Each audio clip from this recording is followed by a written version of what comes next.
Bonjour à toutes et à tous et merci d'être avec nous pour cette table ronde organisée par les 3 DAVA franciliens à l'occasion des 20 ans de la VAE, la validation des acquis de l'expérience. Je m'appelle Sonia Deschamps et nous sommes ensemble jusqu'à 16h dans cette très belle salle des commissions de la Sorbonne. N'hésitez pas à vous poser toutes vos questions tout au long de l'après-midi. Je m'en ferai le relais auprès de nos intervenantes et de nos intervenants. Et avant de vous les présenter, et pour introduire comme il se doit cet après-midi d'échange, je cède immédiatement la parole à Alice Kamenka, déléguée régionale académique à la formation professionnelle initiale et continue. Merci beaucoup. Bonjour à tous. Je suis très heureuse d'introduire cet anniversaire de la VAE qui fête depuis le 17 janvier ses 20 ans.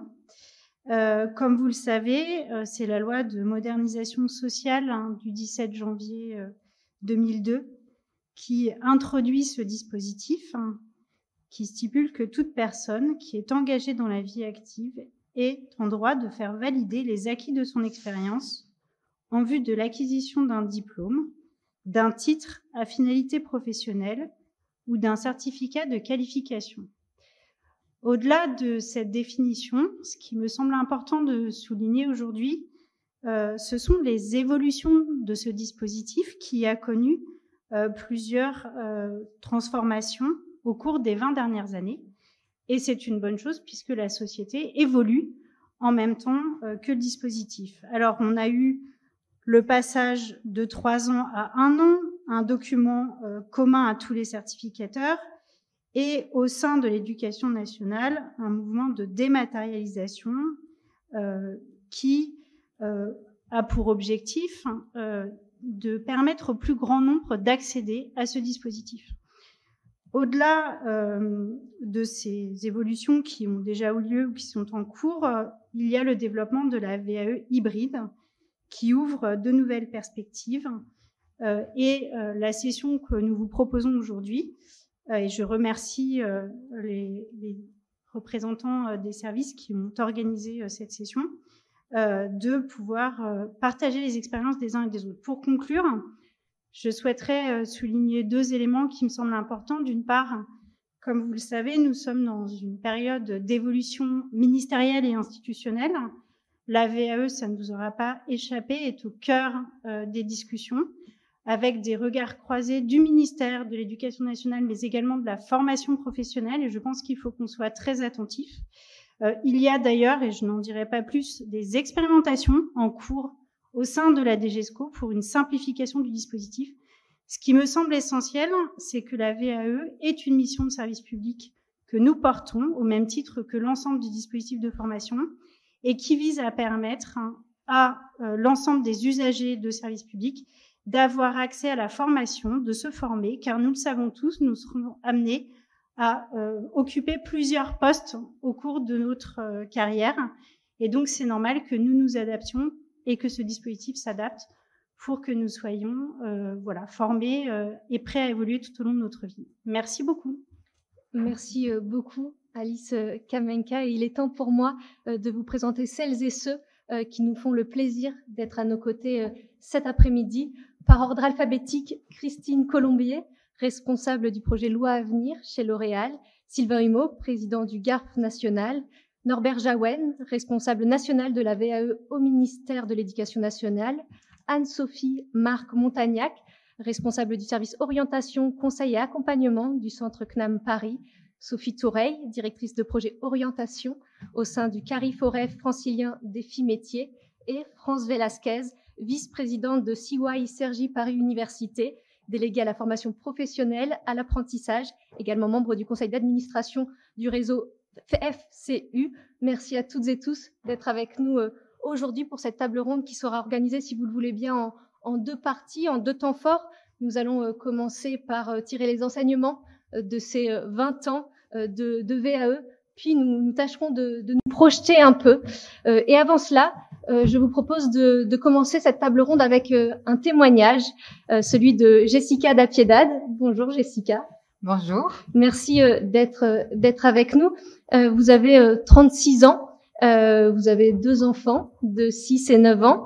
Est-ce que vous pouvez nous raconter votre parcours, ce que vous avez fait avant d'envisager la VAE. Oui, tout à fait. Donc, en sortant du collège, j'étais intéressée pour travailler dans le monde de la musique, dans le son et lumière. J'ai voulu rentrer dans une école spécialisée et privée à Lyon qui s'appelle UPCA, École des DJ, mais celle-ci étant un petit peu trop chère, je n'ai pas pu me faire la joie de rentrer dedans. Je me suis donc orientée vers un BEP électronique que j'ai obtenu en 2004. Je me suis rendu compte que c'était pas vraiment ma voie. Puis en 2017, j'ai encore changé d'orientation. Je suis passée au lycée hôtelier à Guyancourt. J'ai dû arrêter mes études pour des raisons personnelles. Du coup, j'ai pris différents emplois, dont dans le commerce, excusez-moi, où j'ai fait du prêt-à-porter et puis de la vente alimentaire. Quand en 2019, j'ai eu l'opportunité de pouvoir présenter ma candidature en tant que secrétaire administrative au sein du DAVA, dispositif de la validation des acquis, à Saint-Quentin-en-Yvelines, qui est aujourd'hui. On m'a laissé ma chance parce que j'avais pas du tout de pratique ni de connaissances dans ce domaine. Et à quel moment est-ce que donc vous êtes en poste? J'ai le sentiment, et vous allez nous l'expliquer, que ce que vous y faites vous plaît. À quel moment est-ce que vous avez décidé de faire une VAE et pourquoi? Puisque finalement, je le disais, vous l'aviez ce poste. En quoi est-ce que cette VAE était importante? Alors en 2015, j'ai choisi de faire le bac pro gestion administration purement pour une reconnaissance de mon travail. J'avais envie d'avoir un diplôme en lien avec ce que je faisais aujourd'hui. J'ai donc été aussi très épaulée par ma responsable et puis le reste de l'équipe avec qui je travaille. La constitution de mon dossier, elle a été relativement agréable. J'ai pris le temps de rédiger un petit peu tous les mois. J'ai été un petit peu... j'ai dû gérer entre ma vie professionnelle et ma vie personnelle tous mes écrits. Mon oral, il s'est déroulé dans un lycée. J'avais deux ou trois personnes, alors qui comprenaient des professionnels métiers et également des enseignants. Le jury était plutôt très bienveillant.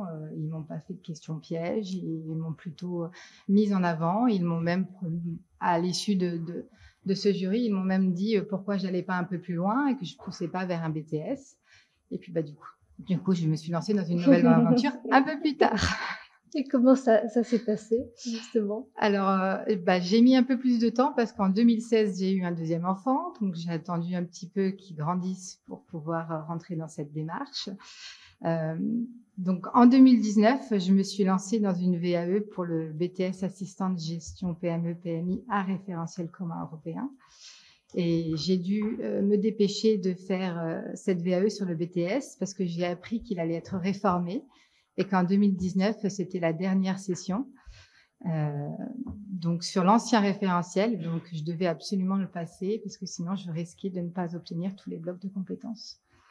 D'accord. Dont le bloc numéro 3 que je ne couvrais pas.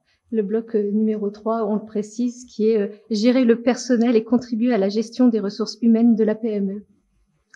Alors, le travail de ma rédaction sur mon dossier était bien plus intense, vu que j'étais avec un délai très court.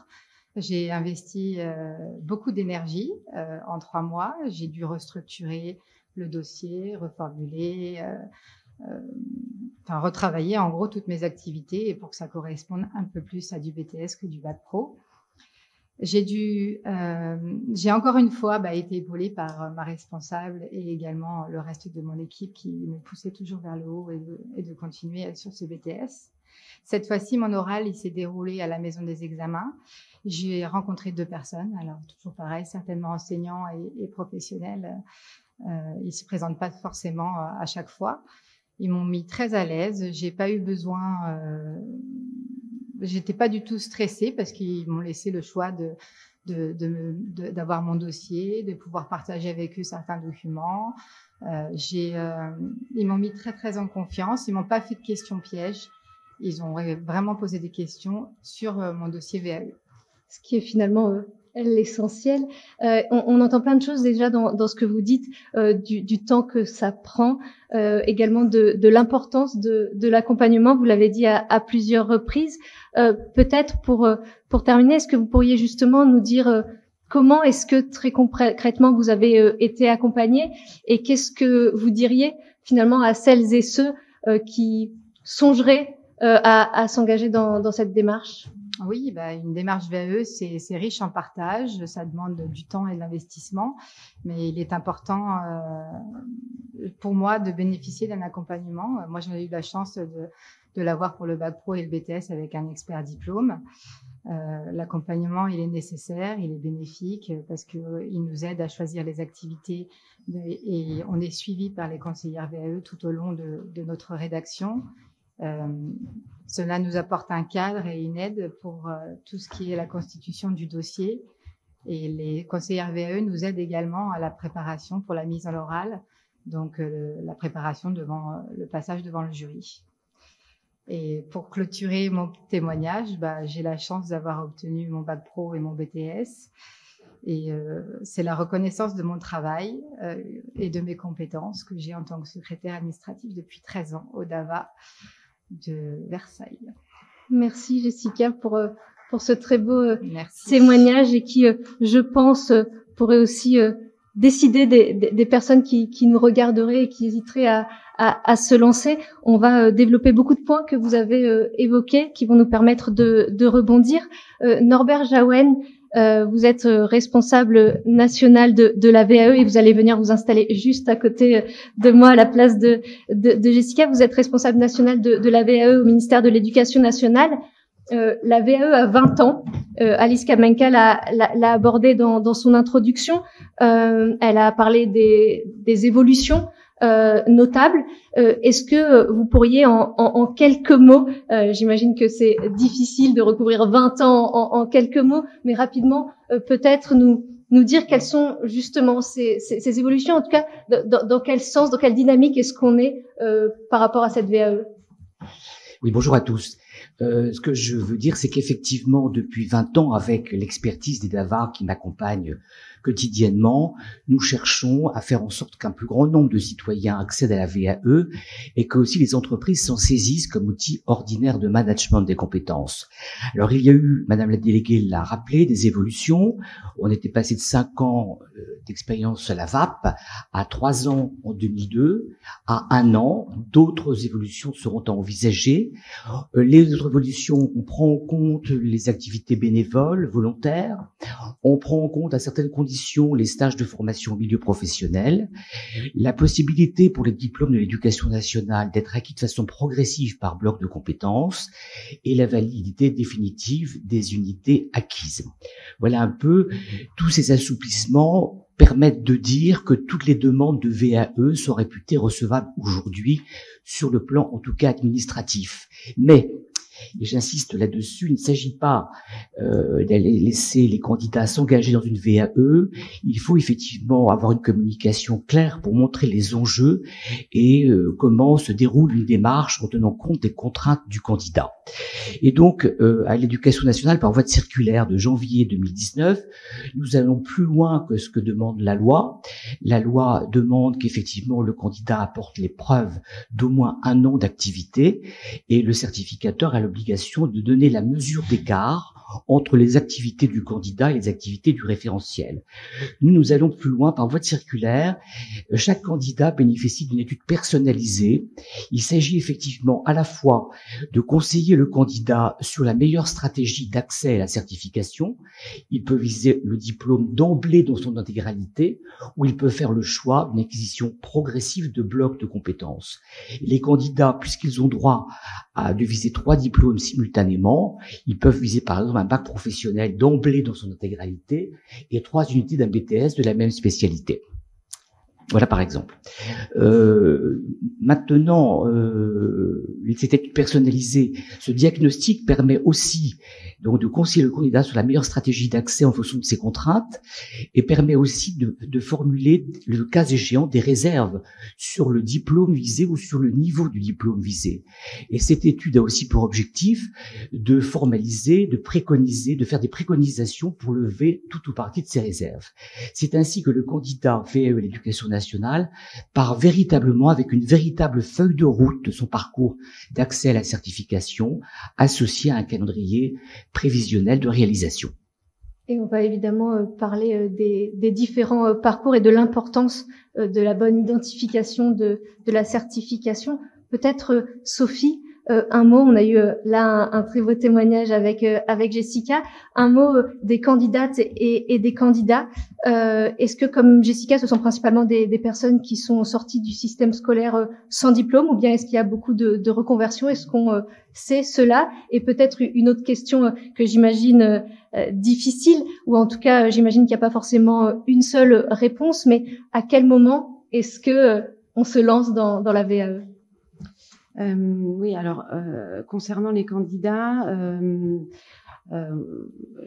effectivement, il y a des candidats qui sortent du système scolaire et qui ont une activité professionnelle ou d'ailleurs ou une activité bénévole et qui souhaitent faire reconnaître ces activités par le biais de la VAE afin d'obtenir un diplôme.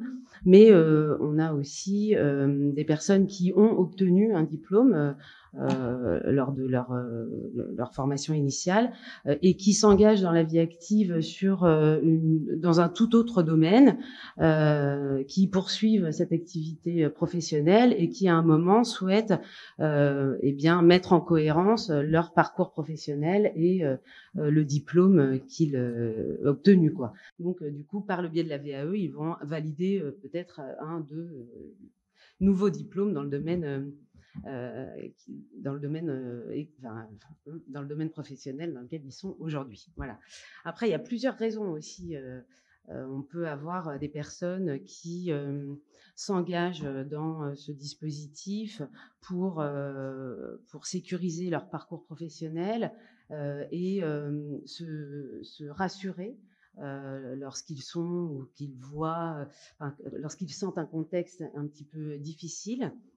On a vu ça aussi lors de la crise sanitaire, des personnes qui sont en cours de licenciement et qui souhaitent du coup ajouter un atout supplémentaire sur leur candidature, sur leur CV et du coup aller chercher un diplôme pour pouvoir je ne sais pas, avoir des chances supplémentaires pour être recruté demain. Sur les raisons aussi qui poussent les personnes à s'engager dans ce dispositif, ça peut être aussi l'obtention d'une gratification financière. Dans certaines entreprises, on a une gratification supplémentaire, mais elle est en cohérence avec le niveau de diplôme. Donc là aussi, à nouveau, si on souhaite avoir une évolution, une promotion au-delà d'une évolution financière, il faut aller chercher un niveau de diplôme supplémentaire. Donc voilà, ça peut être aussi une raison. On a aussi des personnes qui souhaitent effectivement changer de métier, mais aussi passer des concours. Voilà, du coup, ils vont valider un diplôme. Et puis surtout, une des raisons aussi essentielles, et puis qui n'est pas la moindre d'ailleurs, c'est aussi la reconnaissance de son travail, comme le disait Jessica, la reconnaissance personnelle, professionnelle. Donc voilà, pour toutes ces raisons, effectivement, on a un public varié et divers et varié. Et alors par contre, sur le moment, je ne sais pas s'il y a un moment privilégié. Je crois que c'est très personnel. On l'a entendu aussi avec le témoignage.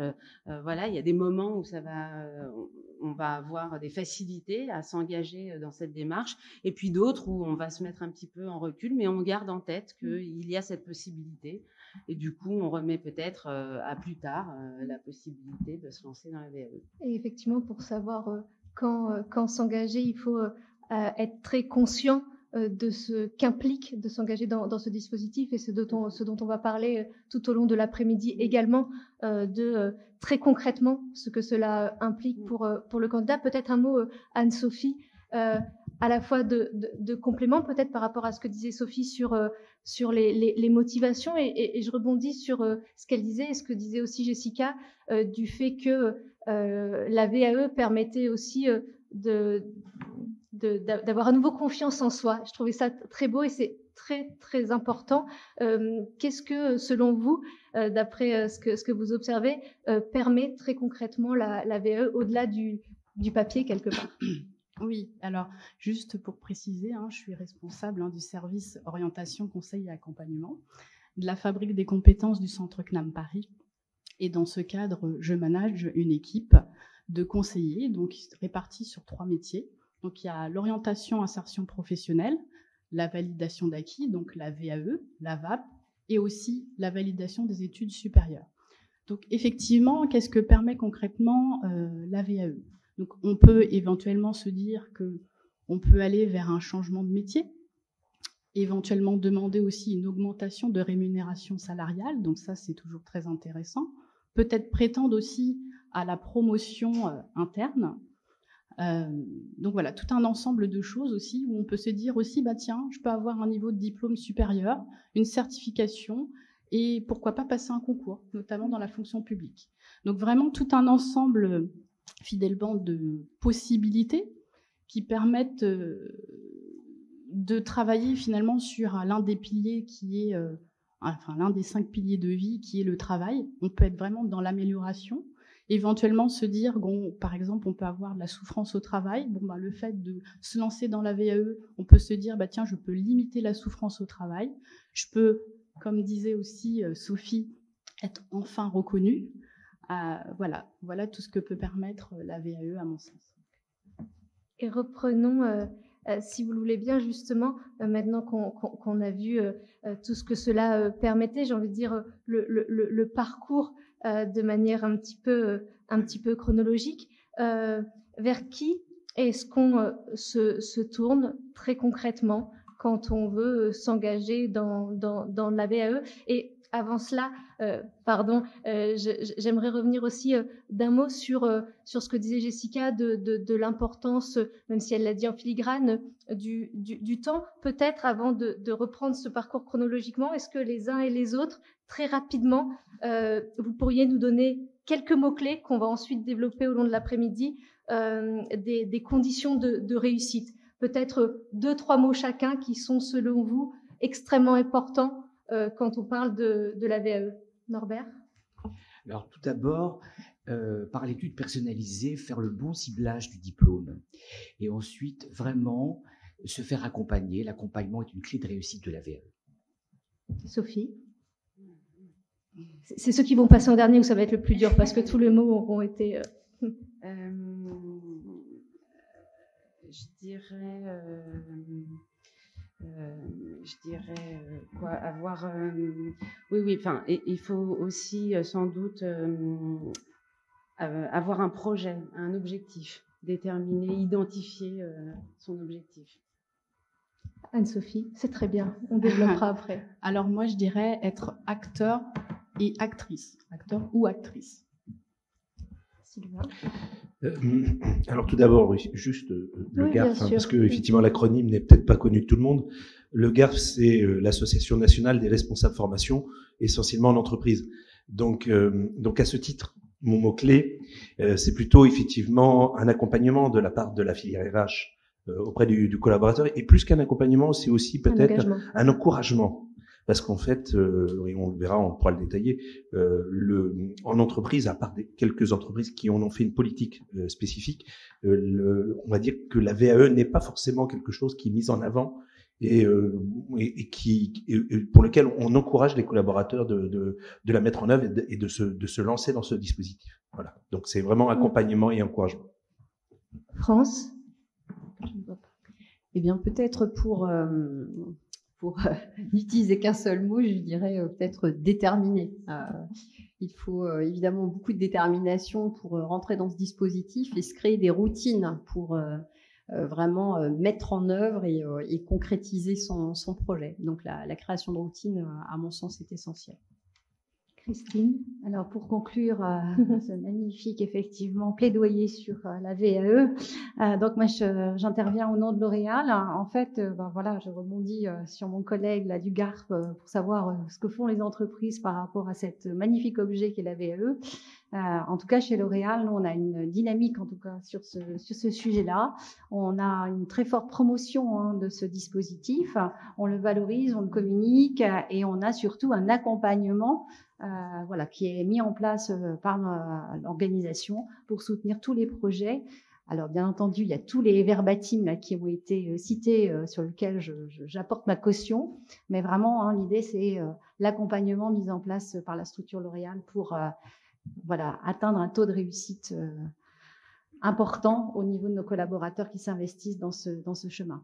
Et on va détailler évidemment en quoi consiste cet accompagnement et qui pourrait en inspirer d'autres. Norbert, juste avant qu'on détaille ce parcours, peut-être, est-ce qu'on a une idée du pourcentage de réussite, puisque c'est vrai qu'on a entendu Jessica qui nous disait à quel point les personnes qui l'avaient entendu lors des oraux étaient bienveillantes. Pour elle, ça s'est extrêmement bien passé. On voit aussi qu'elle a justement été accompagnée et qu'elle a très bien préparé et que quand ce n'était pas le moment parce qu'elle avait des enfants en bas âge, eh bien, elle a préféré attendre un peu pour être justement dans un moment où elle pouvait s'engager dans cette voie. Quel est le pourcentage de réussite de la VAE? Alors, si vous voulez bien, en amont, je vais donner un point de vue macro sur les chiffres nationaux de la VAE que nous n'avons pas de façon exhaustive. On estime, en faisant des projections, qu'en 20 ans, au moins 650 000 personnes ont obtenu une certification professionnelle par la voie de la VAE. Pour 62% d'entre elles, elles ont obtenu un diplôme de l'éducation nationale. Pour 14%, un diplôme des affaires sociales et de la santé. Pour 11%, un titre professionnel du ministère de l'Emploi. Pour 5%, un diplôme de l'enseignement supérieur. Pour le reste, il s'agit des résultats des autres ministères certificateurs, les armées, la culture, l'agriculture, mais aussi les chiffres des branches professionnelles que nous n'avons pas, et puis les chiffres des privés. Ce qui veut dire, et je réponds à votre question, pour l'éducation nationale, nous délivrons entre 16 000 et 20 000 diplômes par la voie de la VAE par an, avec un taux de validation de 90%, dont 70% de validation totale. Et si vous avez fait le calcul, ça veut dire qu'il y a 10% des personnes qui sont déclarées recevables qui ne valident rien. Ce qui est encourageant à observer, c'est que 70% de ces 10% ont été accompagnés par personne, ce qui me fait dire et confirmer que l'accompagnement est une clé de réussite de la VAE. Et c'est ce qu'on va voir tout de suite, en reprenant le parcours depuis le début. Peut-être, Sophie, quand on réfléchit à s'engager dans un dispositif de VAE, vers qui se tourner? Si vous le voulez bien, on verra dans un deuxième temps, peut-être avec Sylvain et Christine, comment ça se passe quand on fait appel justement au service RH de son entreprise. Mais admettons, voilà, une personne qui ne peut pas en parler directement au sein de son entreprise, vers qui est-ce qu'on se tourne quand on veut s'engager dans une VAE? Alors oui, effectivement, on peut se tourner vers son entreprise pour savoir comment elle va s'emparer de ce dispositif.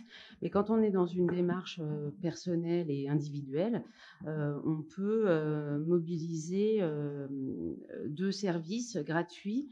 Donc là, en Île-de-France, nous, on a la chance d'avoir des centres conseils VAE avec des conseillers VAE dédiés à ces missions d'information sur le dispositif.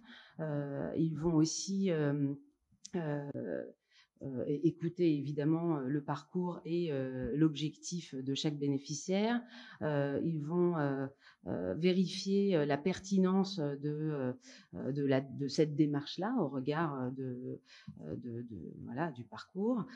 Et puis ensuite identifier avec eux la certification et le certificateur qui pourra être mobilisé ensuite. Donc ces conseillers VAE sont facilement mobilisables. en tout cas en Île-de-France. Et puis, vous avez aussi un service gratuit aussi, qui est le service des conseillers en évolution professionnelle, donc le CEP, qui peut être aussi mobilisé tout au long du parcours professionnel, quelle que soit, en fin de compte, la situation de la personne. Hein. Ce sont des actifs occupés ou sans emploi, dans les deux cas, hein, d'ailleurs. Voilà. Anne-Sophie, on l'a dit plusieurs fois, mais je pense qu'il est important de s'arrêter une nouvelle fois là-dessus. C'est sur l'importance de la bonne identification de la certification. C'est vrai qu'on en a parlé même en préparant cette table ronde. Et Sophie, vous nous disiez que c'était même le rôle principal des conseillers d'identifier cette bonne certification. Anne-Sophie, c'est vraiment un élément clé parce qu'on n'a pas forcément, et c'est là où l'accompagnement rentre en jeu, c'est que seul, peut-être qu'on a une idée en tête qui en fait n'est pas la bonne idée.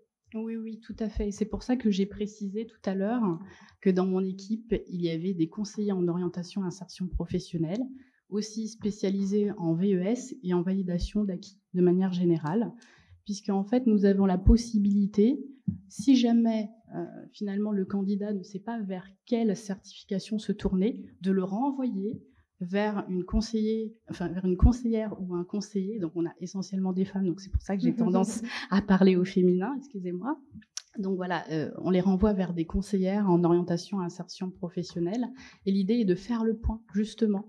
Quel est mon projet? Quel est le métier? Et après, de revenir éventuellement vers une conseillère en validation d'acquis ou un conseiller en validation d'acquis. Donc, c'est très, très important. Et j'imagine qu'il y a parfois des évidences ou des demi-évidences, mais j'imagine aussi qu'il y a parfois des parcours plus complexes, des parcours plus chaotiques, plus atypiques, sans forcément être chaotiques d'ailleurs.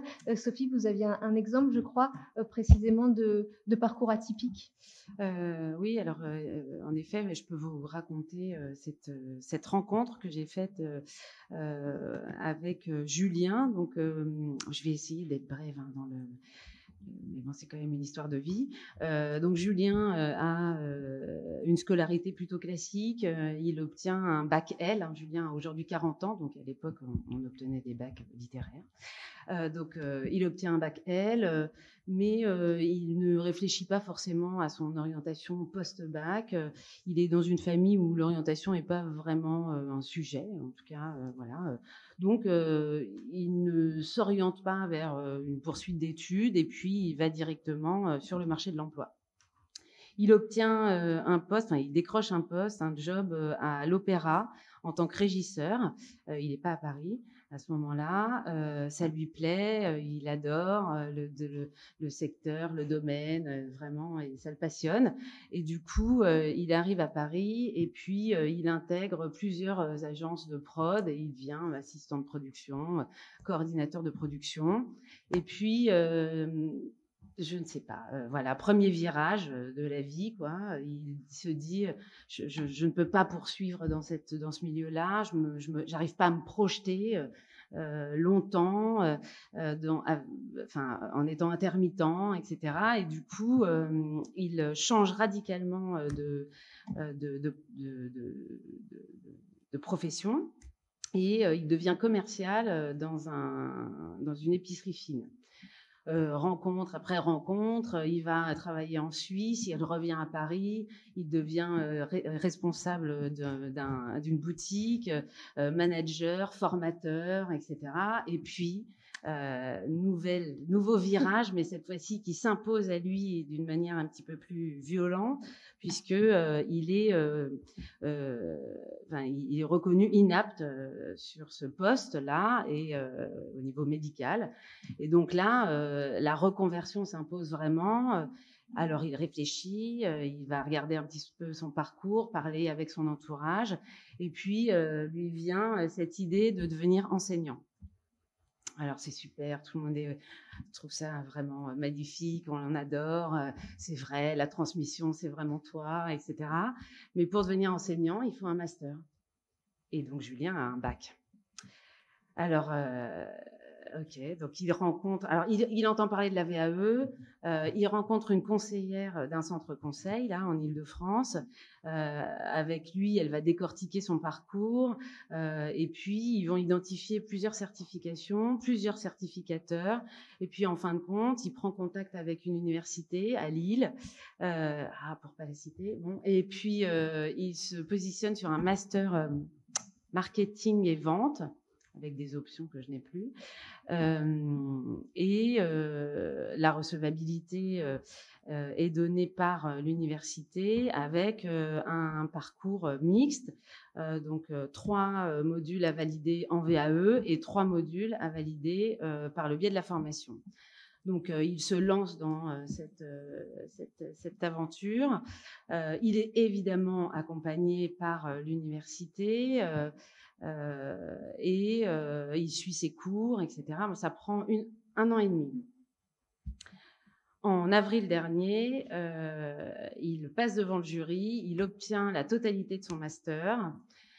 Et après quelques candidatures, il vient de m'annoncer là, donc au mois de juillet, qu'il avait 2 avis favorables pour enseigner à l'Académie de Paris et à l'Académie de Versailles sur une filière technologique des matières marketing, vente et commerce. Voilà, c'est une super belle histoire.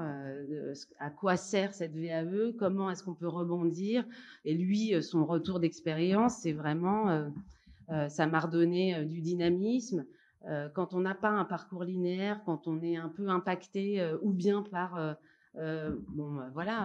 nos propres choix ou bien impacté par des événements extérieurs, eh bien, parfois, on prend des virages, on y est obligé. Et là, la VAE lui a vraiment servi à rebondir, à se remotiver, à trouver un nouveau métier. Et il va continuer son parcours professionnel comme ça. Donc voilà, j'avais envie de partager. C'est génial. Norbert, vous vouliez réagir? Nous avons beaucoup de très beaux témoignages comme ça. Je donne un très simplement. Wilfried est manager à Monoprix. Il fait partie, Corinne, de la première promotion.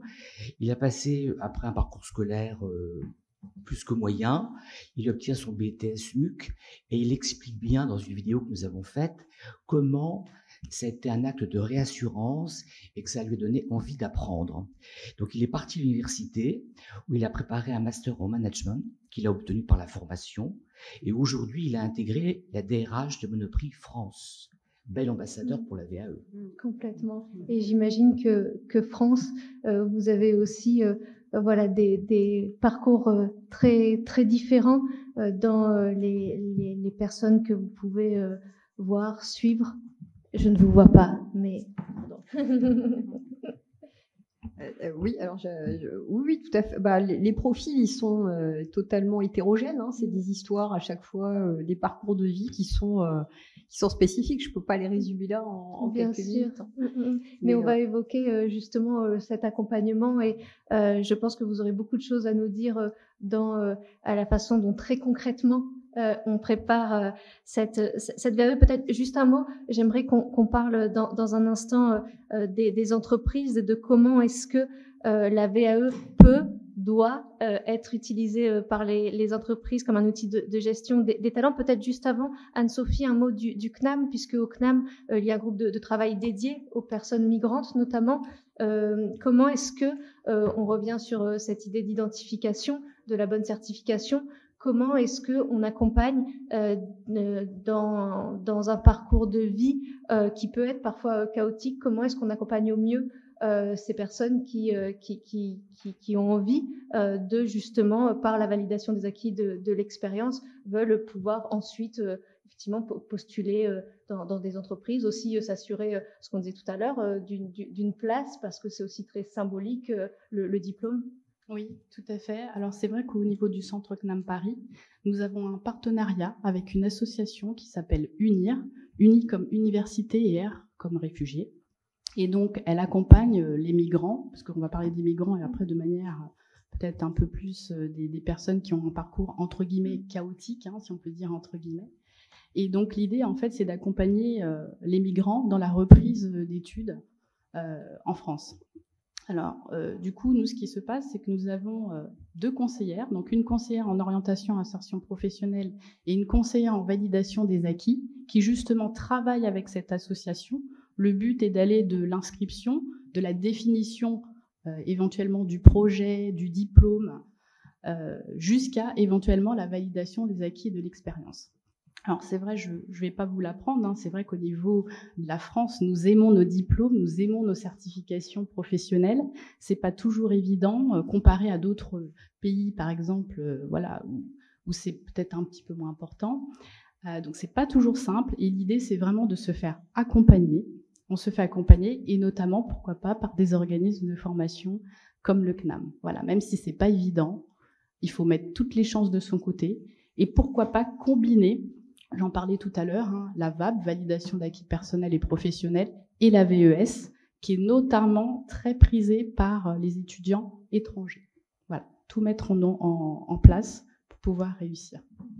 Tout mettre en place pour pouvoir réussir. Je le disais quand je vous demandais vers qui est-ce qu'on se tourne quand on veut s'engager dans cette voie-là, et on disait voilà, quand c'est à titre personnel, on peut se tourner vers différents organismes, mais c'est vrai que quand on est en poste, on a envie de dire que la première personne vers qui on pourrait se tourner, c'est une personne de son entreprise. Sylvain, en préparant cette table ronde, vous insistiez vraiment là-dessus, le fait que il faudrait à la fois que l'entreprise soit réceptive quand il y a cette demande-là, mais aussi peut-être même pour aller un peu plus loin, que l'entreprise peut aussi être à l'initiative, ou en tout cas, vous voyez ça vraiment comme un outil de management des compétences auxquelles les entreprises ne font peut-être pas encore suffisamment appel.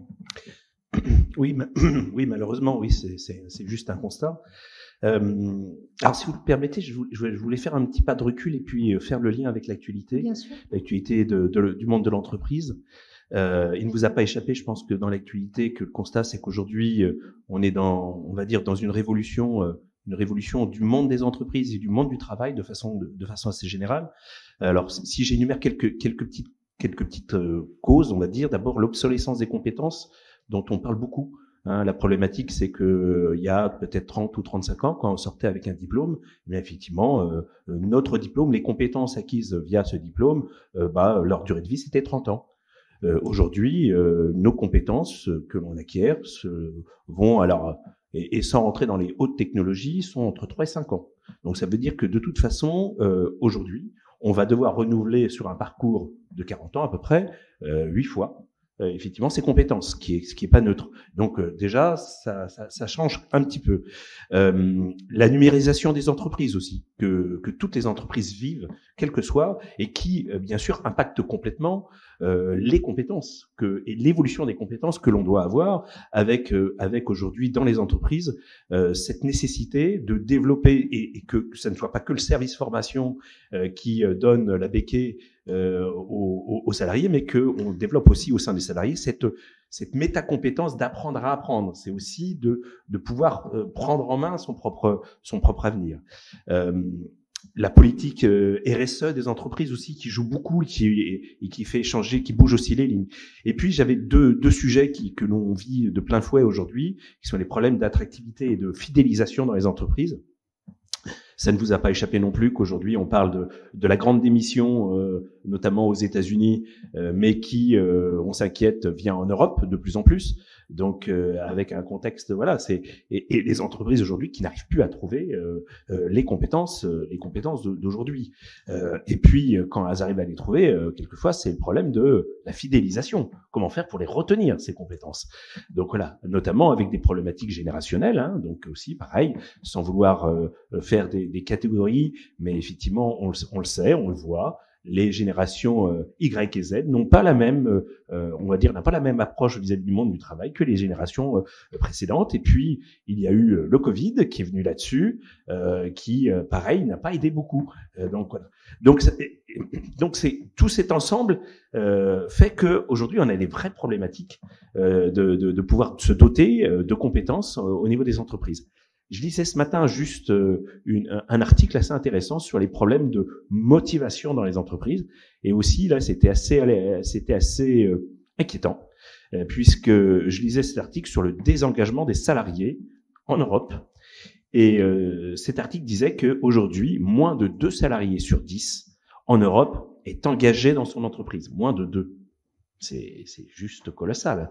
Donc, quelles sont les raisons? Charge de travail qui fait qu'on sature et après on va vers un burn-out, vers un stress. L'urgence, toujours plus vite. Il faut toujours aller plus vite dans son monde. Mauvaise communication managériale. Donc là aussi, avec des développements que l'on doit faire aussi. Est-ce que le manager de l'ancien temps, mais qui est toujours là, est-ce qu'il ne doit pas évoluer vers un co-développeur de ses équipes, c'est ce qu'on appelle un coach aussi. Et puis la problématique de l'absence des reconnaissances. Et alors pourquoi je parle de ça, c'est que effectivement ça c'est le constat. Et donc que faire face à ce constat-là? Alors évidemment, on peut toujours travailler sur des politiques de recrutement, sur faire du job dating dans des cinémas ou dans des lieux où vont les jeunes. Bon, ça on le voit fréquemment dans les entreprises. Mais moi je prônerais aussi ne pas oublier de se regarder, de se faire une introspection sur ses propres compétences qu'on a en interne, et chose que les entreprises ne font pas souvent. On n'a pas la connaissance des compétences que l'on a en interne.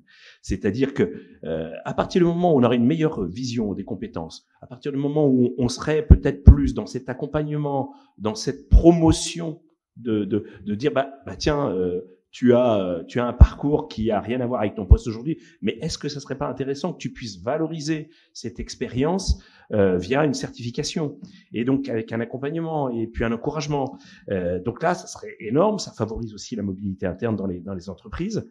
On sait, aujourd'hui, les entreprises se posent vraiment des questions sur les compétences. Alors, il y a encore 15 ans, on parlait beaucoup des compétences métiers, ce qu'on appelait les hard skills. Aujourd'hui, on est beaucoup plus sur les compétences transverses, donc très clairement. Et puis, tout dernièrement, on voit apparaître les mad skills. Alors, je ne sais pas si vous avez déjà entendu parler de ce phénomène. C'est les compétences folles. Et en fait, ces compétences folles, c'est quoi? Alors, c'est pas totalement déconnecté, mais en fait, ce sont les compétences que l'on retrouve souvent chez les salariés, mais qui ne sont pas des compétences liées au milieu professionnel, mais souvent des compétences que l'on ne connaît pas en entreprise, puisque ce sont des compétences liées au milieu personnel ou bénévole. Je suis musicien, je suis adhérent à une association, je suis président d'une association, un mandat bénévole. Moi, quand j'étais dans un grand groupe, dont je dirais le nom, il y avait très peu de personnes qui savaient que j'étais le président du GARF. Donc avec des missions qui étaient quand même assez diversifiées par rapport aux missions de responsable du centre d'expertise formation que je tenais à l'époque. Et donc tout ça, effectivement, je pense que ça doit être un levier aujourd'hui. Ça devrait être un levier pour les entreprises de se dire, ok, bon, il y a l'attractivité pour les jeunes, il n'y a pas de débat, il faut y aller. Mais aussi, regardons en interne. Regardons quelles sont les compétences dont je dispose et comment je peux les valoriser justement pour fidéliser notre personnel et les faire évoluer en interne. Et ça, c'est une source de motivation. Et donc, une source d'engagement dans l'entreprise. Voilà, j'en dirai pas plus. Oui, 3 observations. Je voudrais rappeler que les entreprises ont une obligation légale de parler de la VAE au cours des entretiens professionnels, et je demande au DAVA, ils le font, d'accompagner les entreprises pour faire de cette obligation légale une véritable opportunité de monter un projet de VAE collective en entreprise. Deuxième remarque, contrairement aux idées reçues, la VAE est un véritable outil de dialogue social et de fidélisation des salariés dans l'entreprise. Et enfin, pour répondre à votre question de tout à l'heure, vers qui on va pour avoir de l'information sur la VAE? Vers les DAVA, bien évidemment. Ils ont développé une telle expertise depuis 30 ans sur la VAP, etc. Je voudrais même faire, dans l'avenir des DAVA, des guichets uniques du CAP au master. Parce que les universités n'ont pas des fonctionnements homogènes. Les DAVA connaissent leurs interlocuteurs à l'université, au CNAM et ailleurs, au ministère de l'Emploi, et ils pourraient, avec un numéro vert unique, un guichet unique, vraiment là, on pourrait dire où il faut y aller pour avoir une information sur la VAE. Et une bonne information grâce à l'expertise qu'ils développent au quotidien. Merci.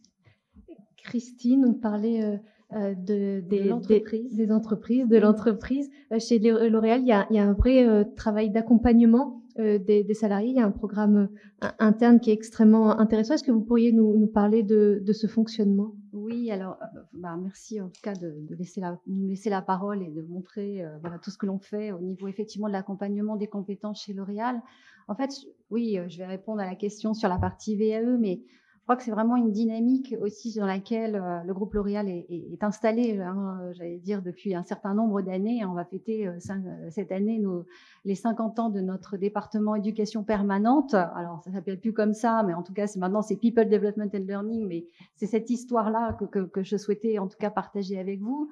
C'est vraiment une croyance forte, j'allais dire, justement de se regarder en interne, je rebondis, et de pouvoir accompagner le parcours des collaborateurs tout au long de leur vie professionnelle au sein du groupe L'Oréal. Bien sûr, on a cette chance d'avoir des possibilités, d'avoir des mobilités en interne extrêmement larges qui vont faire que chacun peut révéler un peu ses talents.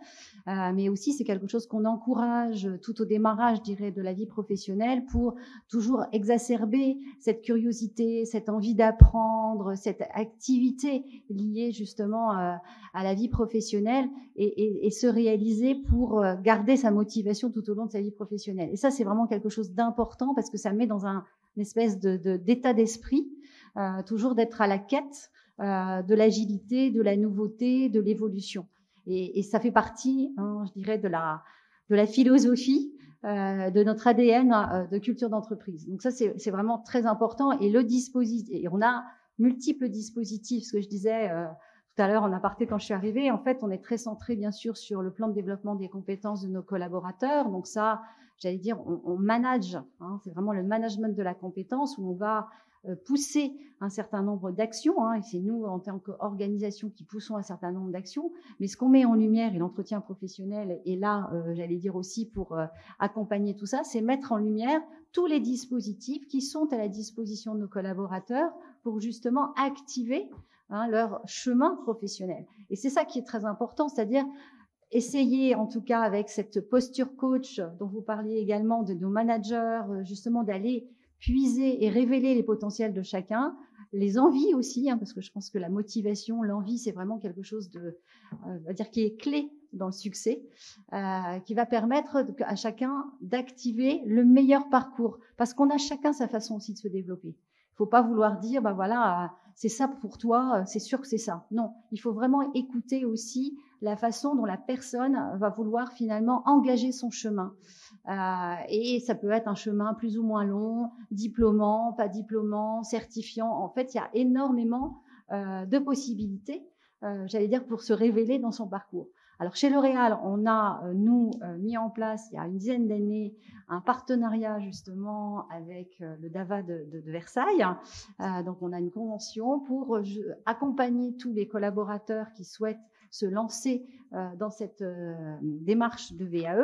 Donc, ça passe vraiment par une communication répétée, forte, au niveau, effectivement, de l'ensemble de nos collaborateurs. Communication qui est faite soit en direct par nos services RH, en partenariat aussi avec la DAVA de Versailles, et également avec un cabinet qui accompagne nos collaborateurs dans l'ensemble de leurs étapes liées effectivement à la rédaction et au livret pour se présenter face au jury pour obtenir leur diplôme. Donc tout ça, c'est vraiment un effort, je dirais, permanent d'identification, déjà dans un premier temps du projet, ça c'est très important de démarrer là-dedans. Est-ce que c'est vraiment la solution qui correspond le mieux à l'ambition, on va dire, de ce collaborateur? Si c'est le cas, il faut vraiment prendre le temps d'aller décortiquer ses compétences et voir quel diplôme est le plus adapté. Donc ça, c'est grâce effectivement à tout le partenariat qu'on a avec DAVA. Et derrière, d'engager un parcours d'accompagnement personnalisé, donc avec un cabinet extérieur qui nous accompagne, qui accompagne nos collaborateurs. Ça, c'est un rôle, j'allais dire, hyper important, mais il y a tout aussi le soutien de l'entreprise. Et le soutien de l'entreprise, ça passe par la nomination d'un tuteur en interne qui va venir un peu faire le ping-pong, comme je dis, avec le collaborateur, pour justement l'accompagner dans la rédaction de ses compétences et dans sa préparation au jury. Ça va être aussi un soutien financier, bien sûr, de la part de notre organisation, parce que on va prendre en charge aussi les frais d'inscription, les déplacements, les frais de reprographie, l'accompagnement qui est effectivement aussi pris en charge par L'Oréal. Donc tout ça, ça crée des conditions, on va dire, de réussite. Mais ces conditions de réussite ne sont là que pour soutenir un projet qui est motivé. Si effectivement ce projet n'est pas suffisamment motivé, parce qu'en fait c'est le collaborateur qui est acteur. Si c'est pas là, en fait on a beau mettre, nous entreprises, tous les dispositifs en place, il faut déjà que cette petite lumière là, elle soit bien allumée, j'allais dire, pour aller jusqu'au bout du parcours. Et ça c'est vraiment la clé. Alors pourquoi nos collaborateurs, j'allais dire, rentrent dans ce dispositif finalement de VAE? Parce que c'est ça aussi qu'il faut se poser comme question, parce que finalement, tu es chez L'Oréal, tu as la possibilité de bouger. Qu'est-ce qui fait que tu vas chercher finalement ce dispositif qui va te faire que tu vas avoir un diplôme à la fin? Donc en fait, nos collaborateurs, ce qu'ils nous disent, c'est qu'ils ont besoin aussi de se mesurer avec l'extérieur. C'est-à-dire qu'en interne, finalement, on a des parcours, on a plein de belles choses qui se passent, mais qu'est-ce que je vaux? Effectivement, est-ce que, la lecture que vous avez de mes compétences, finalement, c'est quelque chose qui est reconnu dans le monde académique. Donc ça peut être une démarche extrêmement, je dirais, forte. C'est aussi une volonté d'avoir une reconnaissance sociale, parce que souvent, les parcours sont, on en a décrit, donc c'est vraiment quelque chose d'important. Et puis, bien entendu, par rapport à la reconnaissance en interne, la reconnaissance professionnelle, et vous parlez des partenaires sociaux tout à l'heure, c'est aussi la possibilité pour nos collaborateurs d'avoir une reconnaissance de leur diplôme, soit effectivement par un coefficient, par une reconnaissance salariale ou une promotion. Merci beaucoup, Christine. Je vais simplement citer quelques chiffres pour voir justement la dynamique que ça génère au sein du groupe L'Oréal. Depuis effectivement la naissance de ce programme EVA, on a à peu près 900 collaborateurs qui se sont déclarés en intention dans ce parcours. On a 400 à peu près parcours qui se sont concrétisés, réalisés, et on a un taux de réussite à 96%. Merci. Voilà, juste quand même pour vous donner beaucoup, Christine. C'est vrai que ça nous permet quantitative au-delà du quali. De nous rendre compte, et effectivement, beaucoup de choses que vous avez dites sont extrêmement importantes. Je retiens ce qu'on avait déjà dit, mais qu'il est toujours important de rappeler, cette envie, et on peut pas être moteur pour les autres. Faut vraiment que ce soit un projet qu'on porte soi avant tout, même si évidemment vos salariés ont la chance d'être particulièrement accompagnés, comme on a pu l'entendre. Norbert, Christine nous donnait donc l'exemple de L'Oréal, où le salarié suit un parcours individualisé, personnalisé. Il y a des entreprises qui mettent aussi en place des systèmes plus collectifs. Je crois que c'est l'exemple de Monoprix. Est-ce que vous pourriez nous expliquer comment est-ce que cela fonctionne? Et oui, tout à fait. Monoprix, depuis plusieurs années, met en place des projets collectifs. L'idée, effectivement, là, est de compter sur la dynamique de groupe et sur l'effet de promotion. Les salariés volontaires, pour s'engagent sur un même calendrier et se retrouvent en même temps pour l'accompagnement. Et cette dynamique, les uns aidant les autres, s'il y a un décrochage, et c'est très porteur de résultats, à telle enseigne que nous l'avons expérimenté dans d'autres entreprises, bien entendu, mais aussi pour les demandeurs d'emploi. Outre le fait que ça sort les demandeurs d'emploi de leur isolement, le fait de se retrouver en accompagnement dans les services de l'éducation nationale, cet effet promotion, là aussi, génère une dynamique très intéressante, porteur de résultats que nous avons pu mesurer.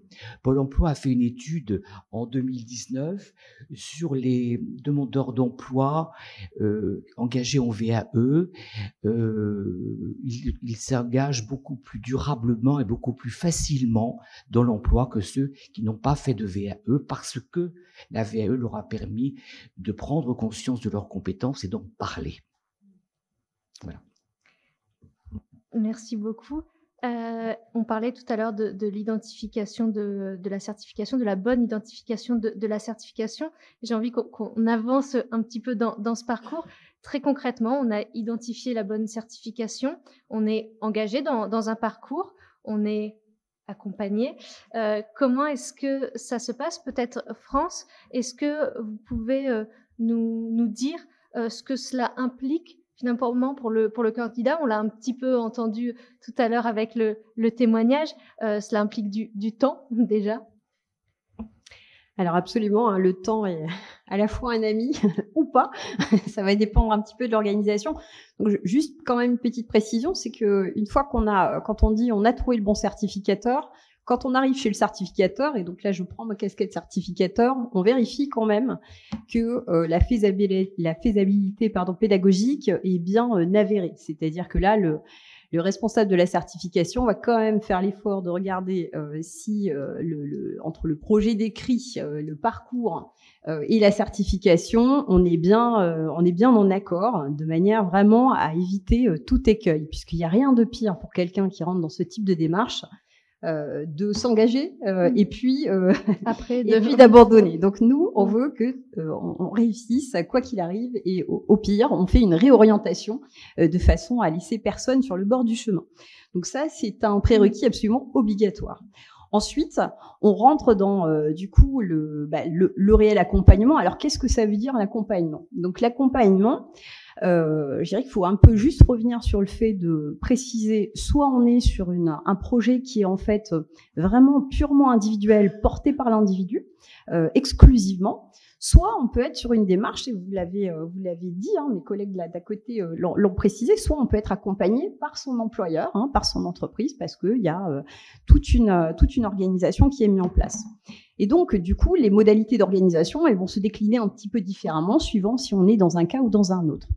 Donc, si je rentre plutôt sur le sujet individuel, quand on est un individu, on va avoir un double accompagnement, en tout cas chez nous. C'est d'une part des rendez-vous pédagogiques, où là, on est vraiment sur toujours cette liaison entre le parcours et la certification finale. On a fait des points réguliers. Et puis, on a un accompagnement sur l'écriture.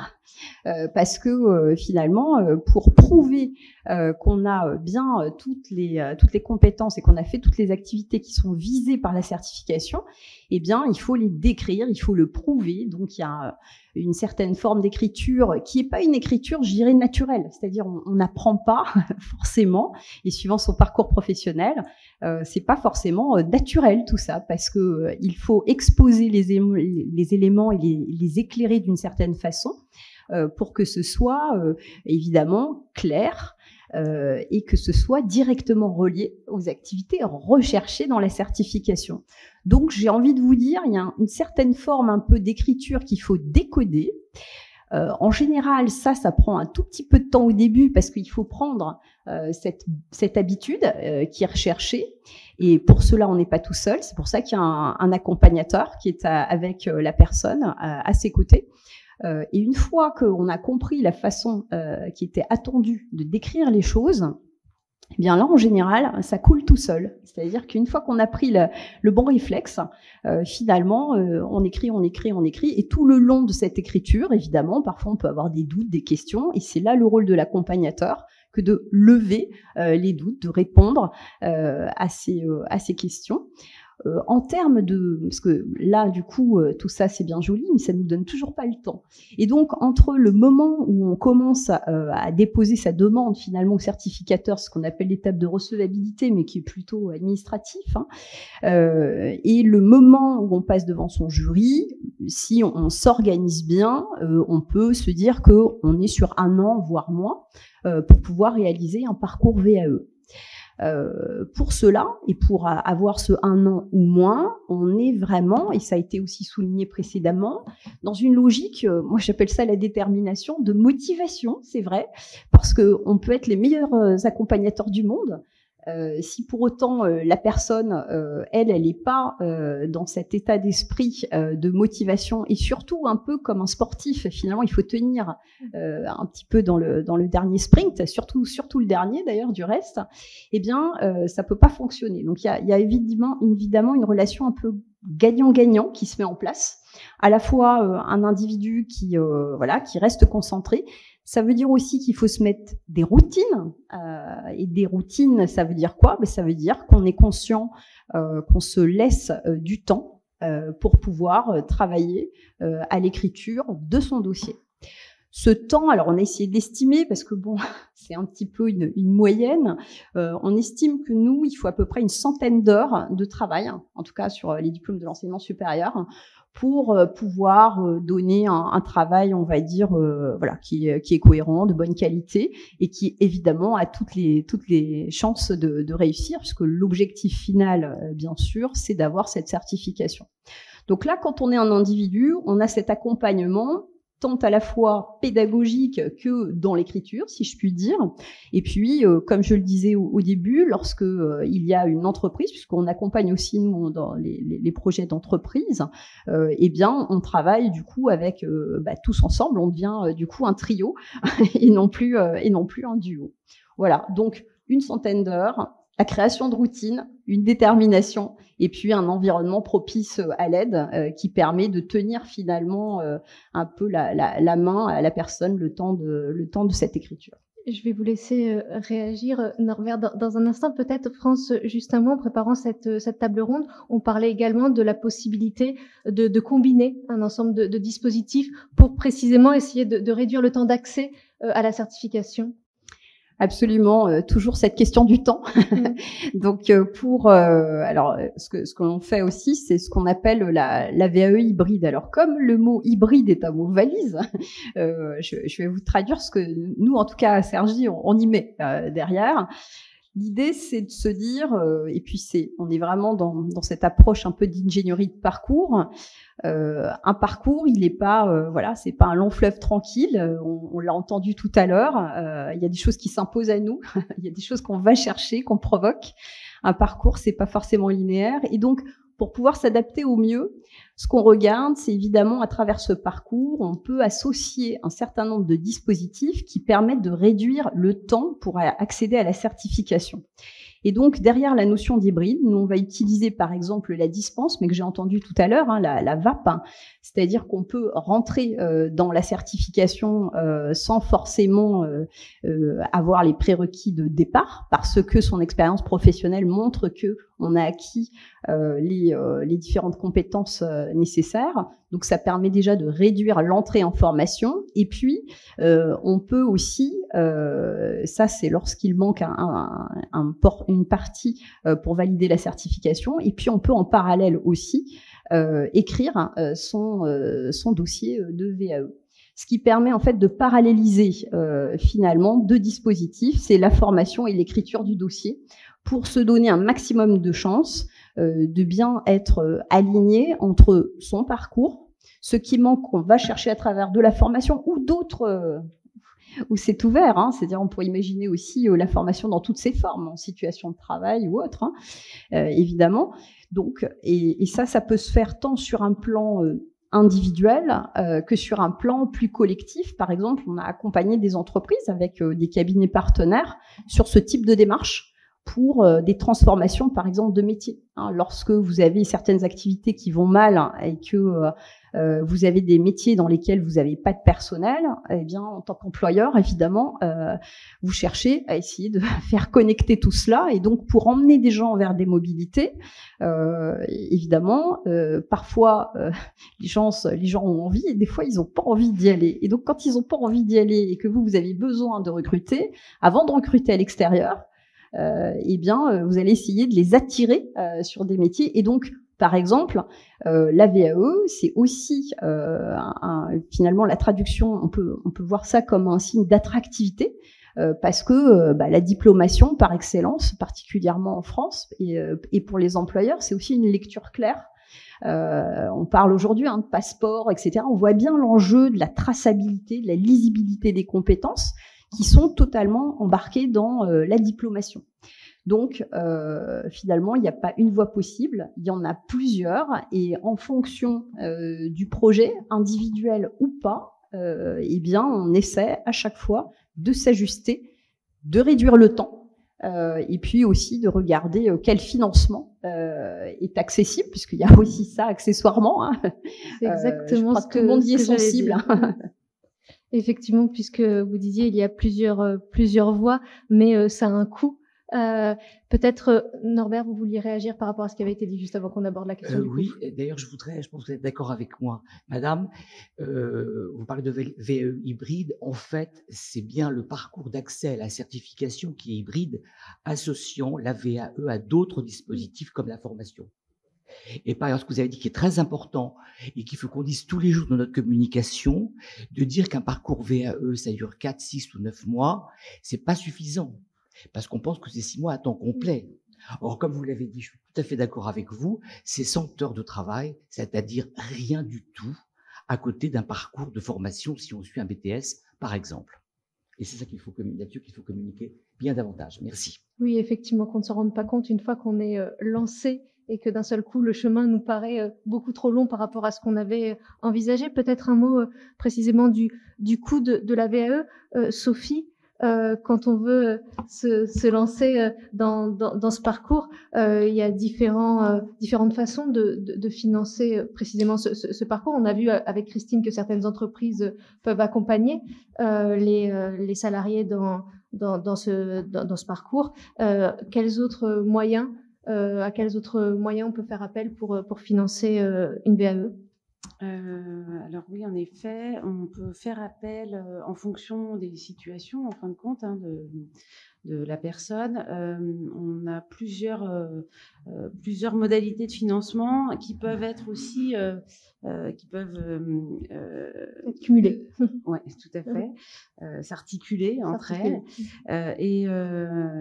Donc on a, par exemple, pour les demandeurs d'emploi, et notamment en Île-de-France, un chéquier VAE qui peut être prescrit par le conseiller Pôle emploi, mais aussi par les conseillers des centres conseils VAE, qui peut participer au coût du dispositif, des 3 étapes en tout cas, puisque en fin de compte, ce coût, c'est la recevabilité. Parfois, c'est pas toujours le cas, ça rentre pas forcément, c'est pas forcément facturé. En revanche, il y a évidemment l'accompagnement et puis le passage devant le jury. Donc pour les demandeurs d'emploi, on a bien un chéquier VAE en Île-de-France et puis on a aussi le compte personnel de formation pour tous.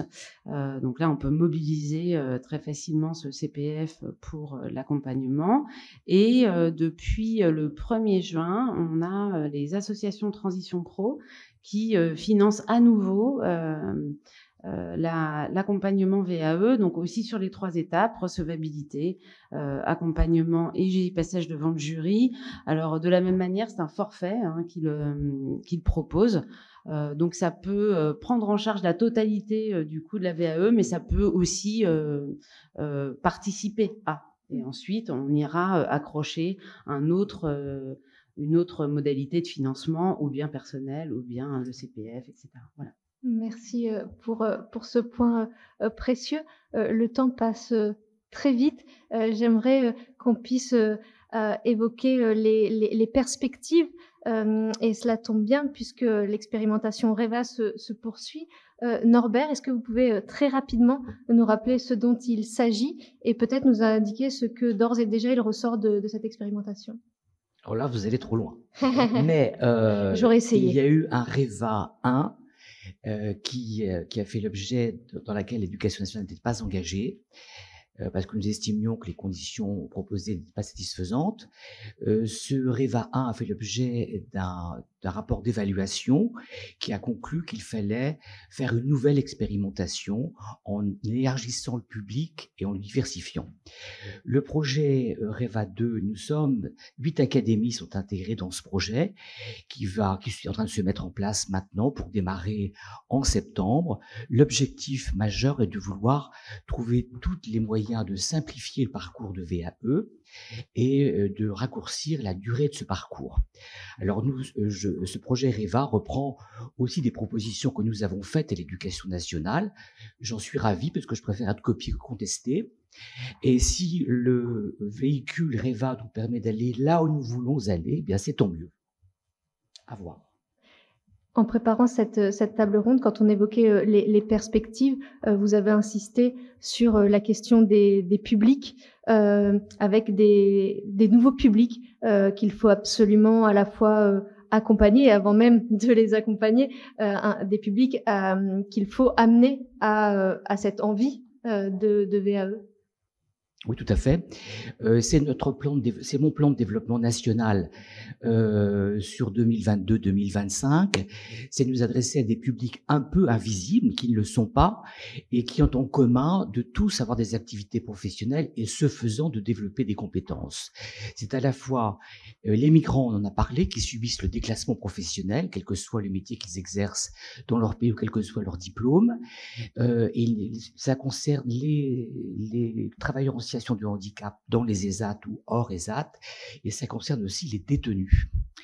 Il nous appartient à nous, mission de service public, d'aller vers ces publics pour leur dire qu'ils ont des compétences, qu'il nous appartient à nous, institutions, de les détecter afin qu'ils puissent avoir un diplôme à la hauteur de leurs compétences et ce faisant accéder à des emplois au regard de leur expertise attestée par le diplôme obtenu. On parle des... Vous vouliez rajouter quelque chose? J'ai lancé ce matin le programme national en direction des ESAT. Mes collègues d'EDAVA ont reçu un mail ce matin pour que déjà ils prennent leur marque, pour qu'ils rencontrent tous les ESAT en septembre avec, et je rencontre la direction différents et compétents fin septembre pour faire un point.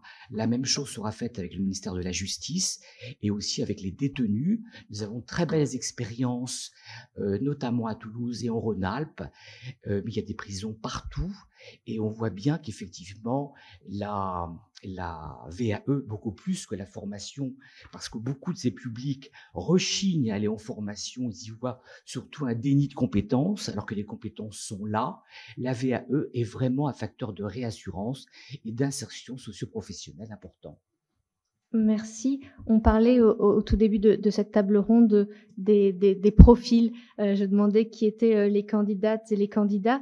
Anne-Sophie, quand on préparait cette table ronde, vous nous disiez observer des changements du côté des candidats et c'est largement ce que l'on disait sur le temps nécessaire pour effectuer ce parcours. Vous observiez, si je ne me trompe pas, que il y avait une propension chez ces candidates et candidats à tout vouloir très vite et de plus en plus. Oui, oui, tout à fait. Donc c'est vrai que vous le savez, hein, la VAE est un travail très méthodique, hein, on doit apporter la preuve, donc ça prend du temps. Et c'est vrai que nous avons connu, comme le disait Sylvain, la pandémie, et ça a un petit peu accéléré, vous voyez, cette envie du public d'avoir finalement une information qui est donnée très vite, de manière dématérialisée. Donc je pense que chaque organisme de formation dont le CNAM s'est adapté, a su, nous par exemple, nous avons des réunions d'information collective, donc nous avons tout fait pour que l'information soit donnée et aussi que l'accompagnement soit réalisé finalement pour tous nos candidats.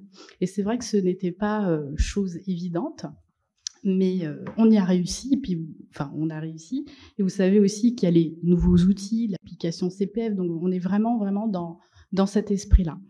Et donc, après, ce que l'on peut dire, c'est que l'accompagnement, certes, il est dématérialisé.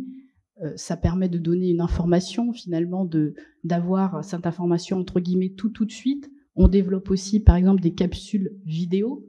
On donne de l'information qui est en continu, finalement, 24 heures sur 24. Mais malgré tout, même si nous avons cette information, cet accompagnement qui est réalisé de manière dématérialisée, Jessica le disait, il faut quand même s'investir, il y a quand même du temps, la réflexion, il faut étayer la preuve et ça prend du temps. Voilà. France, peut-être un mot, tout à l'heure on évoquait la VAE hybride en termes de parcours, de dispositif, peut-être un mot de cette VAE hybride au sens technologique du terme. Quelle place vous voyez prendre le numérique ? Alors, juste avant de répondre à votre question, je voudrais juste rebondir sur un point précédent sur REVA 2, la deuxième expérimentation, juste pour simplement réintroduire le ministère de l'Enseignement supérieur, de la Recherche et de l'Innovation, puisque nous faisons partie, en fait, tout comme le ministère de l'Éducation nationale, on n'en faisait pas partie au départ sur REVA 1, mais REVA 2, on raccroche des wagons aussi. Voilà, donc juste je ferme cette parenthèse, mais pour dire que finalement, ça va être aussi une expérimentation plus inclusive, si je puis dire. Voilà. Ce point étant clarifié, donc pour répondre à votre question sur le côté hybride de la chose, donc comme je le disais tout à l'heure, hybride étant un mot valise, donc là on va aller le regarder sous un autre jour. Donc effectivement, je rejoins complètement ce que dit Anne-Sophie sur le côté suite à la pandémie, etc. On a tous complètement accéléré les choses sur le volet digitalisation, bien évidemment. D'abord peut-être même à marche forcée, et puis on a compris que ça pouvait être quand même super intéressant sur plusieurs volets. D'abord parce qu'il y a un besoin et que notre rôle c'est évidemment de s'adapter à la cible qu'on accompagne. Donc pour répondre à ce sujet-là, il y a différentes modalités qui sont mises en œuvre d'ailleurs tant sur l'accompagnement que sur le jury, puisqu'on peut aller très loin dans la dématérialisation. Et à ce sujet-là, donc il existe un groupe de travail qui est porté donc par la FFFOD, qui est piloté, donc c'est la fédération des organismes de formation qui sont vraiment spécialisés dans tout ce qui est à distance. Voilà, donc un groupe de travail existe et donc nous sommes un certain nombre à être dans ce groupe. Il est piloté par Marc Poncin, qui est directeur de la formation continue et de l'apprentissage à l'UPEC, donc à l'université de Créteil.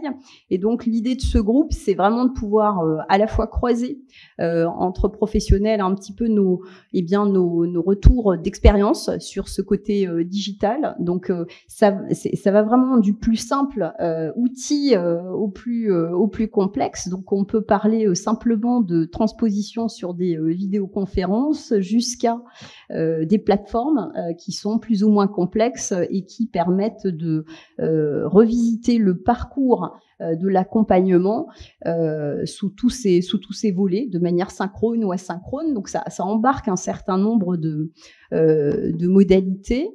Et ce qui est en train de se faire actuellement, c'est qu'en fait on va écrire un livre blanc qui va permettre de recenser les bonnes pratiques. L'idée, c'est de pouvoir éclairer en fait les différents organismes sur les pratiques, les us et coutumes et les écueils à éviter. Voilà, pour essayer un peu de faire avancer ce sujet. Et puis, on voit bien, et ça relie le sujet à l'expérimentation qui est en cours sur REVA 2. On voit bien que voilà, on est aussi un peu attendu sur cette évolution. Donc, quelque part, c'est voilà, tout est assez cohérent. Voilà. Mais en tout cas, on partage voilà tout cela et c'est des travaux qui vont être menés à partir de la rentrée, donc il nous faudra quand même quelques mois pour produire collectivement, mais on vous tiendra au courant. Et à l'heure actuelle, pour les candidates et les candidats, il y a des jurys, des oraux qui se font à distance? Alors, concernant donc mon établissement, par exemple, ça a été. Alors, en ce moment, est-ce que ça se fait à distance? On a arrêté de le faire parce que il y avait plutôt une demande à revenir en présentiel. Néanmoins, nous l'avons fait. Et nous l'avons fait. On a même appelé ça la VAE Express. Parce que pendant tout l'été dernier, par exemple, on a fait des séries de jurys très rapprochées pour pouvoir permettre de faire valider donc aux différents candidats leur certification. Donc oui, avec des protocoles du coup qui nous ont aussi fait évoluer sur tous les protocoles de vérification d'identité notamment.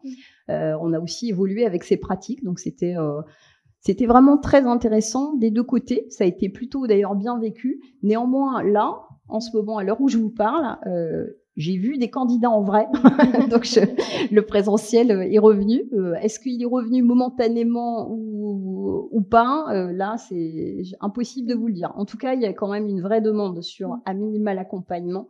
Ça c'est sûr. Pour des raisons aussi vous voyez, par exemple, demain il y a les grèves. Quand vous avez des phénomènes de déplacement, enfin la gestion du temps, on en revient toujours aussi un peu au même sujet que suivant les organisations des uns et des autres, c'est souvent plus souple. Voilà. Sylvain, on parlait de cette question du temps, beaucoup du point de vue des candidates et des candidats. On s'intéresse depuis quelques minutes aux perspectives. Vous évoquiez tout à l'heure l'importance pour les entreprises aussi au regard de l'évolution de la société, au regard de l'évolution des métiers, des compétences qu'on acquiert et qui ont une durée de vie, en tout cas amoindrie.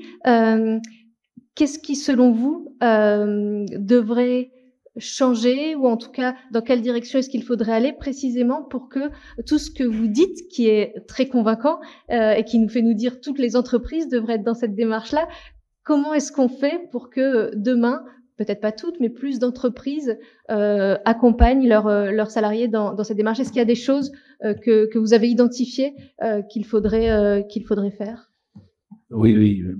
Déjà, la première chose, c'est adhérer au GARF. C'est tout simple, hein. Donc adhérer à un réseau qui partage, qui fait grandir les fonctions RH et les responsables formation tout au long de l'année. On est, j'allais dire, une profession où, comme dans d'autres fonctions support, hein, on n'est pas les seuls. On travaille beaucoup la tête dans le guidon, et comme on est jugé comme spécialiste, eh bien on nous laisse un peu nous débrouiller tout seul. Même le DRH souvent d'ailleurs a un peu démissionné sur la question de la formation, parce que comme on le vit, et on va encore le vivre, on a des réformes tous les 4 ans. Donc effectivement, ils ont cessé de suivre, et donc c'est le spécialiste, c'est toi, c'est la formation, voilà, et tu te débrouilles avec. Donc voilà, donc adhérer au GARF, déjà, effectivement, adhérer à un réseau professionnel. Au-delà de ça, c'est ce qui nous permet de prendre du recul, de sortir la tête du guidon et de découvrir ce qui se fait aussi, de partager les bonnes pratiques, hein. On en parlait, hein, donc on en parle avec L'Oréal aussi. Ça, c'est des choses très très importantes, de pouvoir se dire, ah ok, ils font ça comme ça fonctionne, ils ont des résultats. Quels sont aussi les écueils qu'ils ont eus, comment on peut les éviter. Donc voilà, c'est ça aussi. Donner du temps, oui, effectivement, le temps, ça c'est quelque chose qui est bon. Alors même si aujourd'hui on n'en a plus, hein, de façon générale, c'est important, c'est savoir que effectivement, c'est tout simplement, on a un salarié dans son équipe qui part dans la démarche, eh bien, effectivement, il va avoir besoin d'un peu de temps, plus que d'autres. Eh bien, ça, il faut l'accepter, voilà. Et puis, il y a une posture managériale qui, alors bon, moi, je me bats depuis des années sur ce combat-là. C'est-à-dire que il y a une peur de la VAE comme une peur d'autres dispositifs. La peur de la VAE, c'est quoi? C'est de se dire, j'ai un bon collaborateur, une bonne collaboratrice. Si je l'accompagne à la VAE, il ou elle va obtenir une certification et elle va partir. Et je vais la perdre de mon équipe. Donc, je vais, alors on va pas dire mettre des bâtons dans les roues, mais pas loin, ou en tout cas, je vais pas être très souple, très favorisant pour aller dans sa démarche. Ce qui est pour moi, et je l'ai vécu, hein, dans des entreprises, c'est pour ça que j'en parle, j'ai déjà vu et je vois encore aujourd'hui les managers qui réagissent comme ça, ce qui est un très mauvais calcul. Parce que on parlait tout à l'heure de désengagement. À partir du moment où vous commencez à faire ça, vous allez avoir des personnes qui vont avoir une baisse de motivation parce qu'effectivement on va se sortir complètement coincés dans leur poste, baisse de motivation, donc désengagement dans le quotidien. Et puis un jour, elles vont avoir une occasion de partir. Et là, il n'y a eu aucune anticipation. Et bien sûr, elles vont faire aucun cadeau à l'entreprise ou au manager. Et là, c'est du perdant total pour l'entreprise et le manager. Donc voilà. Donc non, ok, ça fait partie de la vie. On a des collaborateurs qui vont évoluer, qui effectivement on va accompagner. On va les perdre. Ben oui, ça fait partie de la vie. Mais en même temps, en les perdant, ça veut dire qu'on leur a permis de faire des choses, et donc il va y avoir une image qui va être donnée du service ou de l'entreprise, une belle image qui va dire ah ben tiens là on favorise l'évolution, on favorise la mobilité, on favorise le fait de grandir dans le service. Donc, il va y avoir d'autres personnes qui vont arriver. Et donc ça, c'est important. Donc voilà, il faut accepter aussi de faire grandir les gens et de les voir partir. Et au contraire, moi, je trouve que c'est plutôt ça qui est intéressant. Anne-Sophie, vous travaillez avec un certain nombre d'entreprises, avec le CNAM Entreprise. Comment est-ce que ça se passe? Est-ce que vous avez le sentiment qu'il y a une évolution du côté des entreprises? Alors oui, effectivement, nous avons CNAM Entreprise et la Direction nationale des formations du CNAM qui pilote ce qu'on appelle notamment la VAE collective, puisque c'est le sujet d'aujourd'hui. Et donc, dans ce cadre-là, nous avons travaillé avec un ensemble de formations, et l'idée, c'est d'être dans le gagnant-gagnant, comme disait France tout à l'heure, et de pouvoir que plusieurs collaborateurs en même temps obtiennent soit la formation, parce qu'il y a aussi de la formation continue collective et de la VAE collective en même temps. Et dans ce cadre-là, nous avons travaillé par exemple avec EDF, Amazon, Agirc Arco, donc voilà, des grands groupes qui nous font confiance. Voilà. Il y a aussi quelque chose qui est ressorti, qui a été dit par les uns et les autres, mais peut-être l'une ou l'un d'entre vous aimerait apporter un complément à ce niveau-là, ou en tout cas peut-être insister à nouveau sur l'enjeu de dynamique de réseau, ce travail collaboratif, ce qui est déjà le cas, mais c'est vraiment aussi, vu on parle des perspectives, mais c'est aussi un point important dans le futur, accentuer cette dynamique de réseau. Ouais, alors moi, je veux bien répondre à cela. Effectivement, dans le cadre de nos missions à Défi Métiers, et donc mission qui est donnée par la région Île-de-France, on a un certain nombre de journées de professionnalisation pour les conseillers des centres conseils VAE et les assistantes aussi d'ailleurs.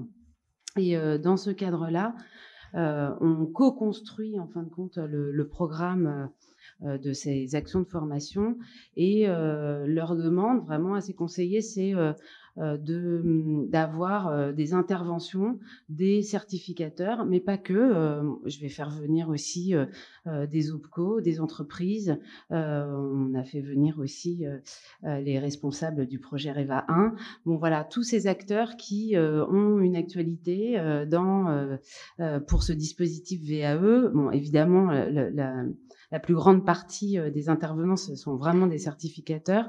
Et l'intérêt, en tout cas, pour nous, c'est vraiment effectivement de mettre en réseau, de mieux se connaître. L'interconnaissance, c'est essentiel quand on travaille dans un domaine, surtout comme le nôtre. Et puis, comment on va se nourrir. Évidemment, les conseillers se nourrissent de ces interventions, mais les certificateurs ont aussi, du coup, une plus grande connaissance du travail et des missions que font ces conseillers, et ensuite, ils peuvent s'articuler entre eux. Donc ça, c'est vraiment important. Voilà, je ne sais pas ce que sera la suite, mais en tout cas, ce type de professionnalisation et le fait d'articuler tous les acteurs entre eux, de les faire communauté, en fin de compte, communiquer pour qu'ils deviennent une communauté. Moi, je trouve ça vraiment essentiel. Voilà. Norbert, on parle de perspective. On évoquait tout à l'heure l'écriture, on a évoqué les oraux. Est-ce que il y aurait une évolution à attendre au niveau des attendus, puisque tout évolue, on l'entendait. Est-ce que vous pensez que il y aurait des choses à revoir, ou en tout cas avec le temps, des choses qui pourraient évoluer au niveau des attendus même? Oui, bien sûr. Et je vais vous dire que je suis expert VAE auprès du ministère des Affaires étrangères, et j'ai été mandaté en 2019 pour accompagner le gouvernement dans l'élaboration du cadre législatif et réglementaire de la VAE. Et donc, il ne s'agissait pas, bien entendu, de dupliquer le modèle français. Il nous fallait tenir compte des spécificités locales, ce qui permet aussi de réinterroger le système français. Et par exemple, l'économie informelle au Sénégal fait que les candidats à la VAE ne pouvaient pas apporter la preuve de leurs activités. Nous avons décidé au Sénégal qu'une commission nationale de validation de personnalités qualifiées viendrait attester la réalité et des activités exercées. Et le candidat pourrait donc s'engager en VAE à la condition aussi de s'inscrire à la Chambre des métiers. Donc il y avait un enjeu politique et économique. Donc on s'est dit, après tout, avons-nous besoin des preuves d'activité? Moi, je serais favorable à la suppression du CERFA. Je pense que les preuves d'activité qu'on nous apporte, bulletin de salaire, contrat de travail, disent peu de choses sur la réalité des activités exercées. Et je serais favorable aussi parce que ça gêne les candidats de devoir envoyer des dossiers, de remplir, il manque des pièces, d'avoir des échanges multiples, au profit d'un positionnement pédagogique sur un référentiel d'activité. Nous avons essayé nous le faisons avec les migrants qui ne sont pas éligibles à la VAE parce qu'ils n'ont pas de preuve d'activité. Nous essayons avec eux de les poser sur un référentiel, ce qui se fait sans aucune ambiguïté. Donc voilà une évolution possible.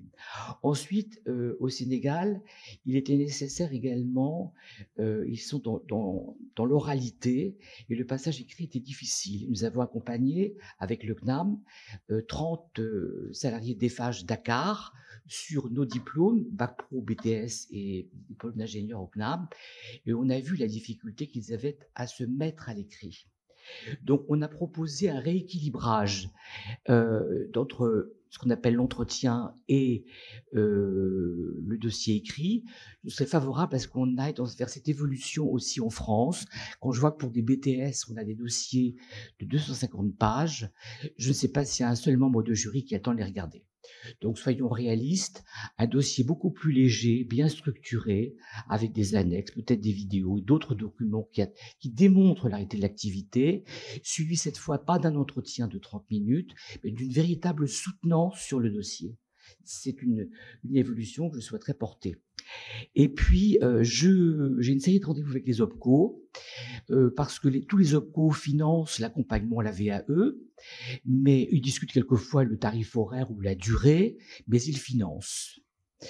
Mais leur décision de financement arrive 3 mois après la notification de recevabilité. Les candidats ne sont plus là, ou ont changé de projet. Je demande aux OPCO s'ils seraient favorables, dès lors qu'une demande de validation de VAE est validée par le certificateur, est-ce qu'automatiquement ça pourrait donner droit, par exemple, à 5 heures d'accompagnement? On pourrait donc commencer l'accompagnement dès le lendemain, quitte à ce que l'accompagnateur, qu'il soit privé ou public, affine la prestation d'accompagnement en fonction des besoins du candidat et de son devis. Voilà des choses sur lesquelles nous avons pensé. Ensuite, nous allons mener une profonde réflexion, éducation nationale sur l'organisation des jurys. En VAE, un constat paradoxal, beaucoup trop de jurys de VAE qui se réunissent pour 2 personnes, et puis trop de candidats qui attendent plus d'1 an pour avoir un jury. Donc, nous avons cassé la logique d'organisation territoriale des jurys par académie au profit d'une organisation interacadémique par flux de candidats par diplôme. Nous n'avons plus, si j'illustre mon propos, 25 candidats sur un même diplôme, sur 25 jurys différents.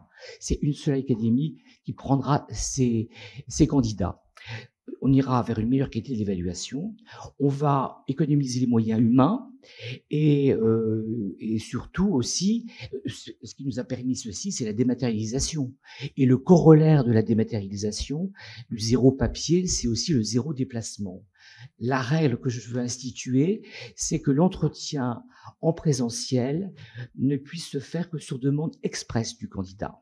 Et sinon, à l'intérieur même de l'académie, et a fortiori de l'interacadémique, se fasse automatiquement en visio ou en vidéoconférence. Et c'est justement une question qu'on nous pose sur le chat. Quid d'un jury VAE en distanciel, possible, légitime, réglementairement acceptable?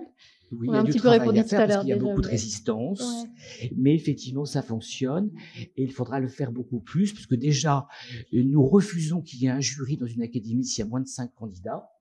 Et puis, nous allons travailler aussi à mettre en place des jurys, non pas par niveau de diplôme.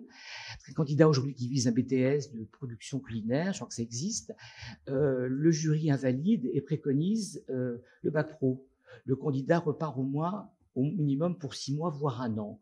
Si on avait des jurys par famille de diplômes, un même jury délivrerait le CAP, le BP cuisine, le bac pro cuisine s'il existe et le BTS. Donc là, on gagnerait du temps énormément.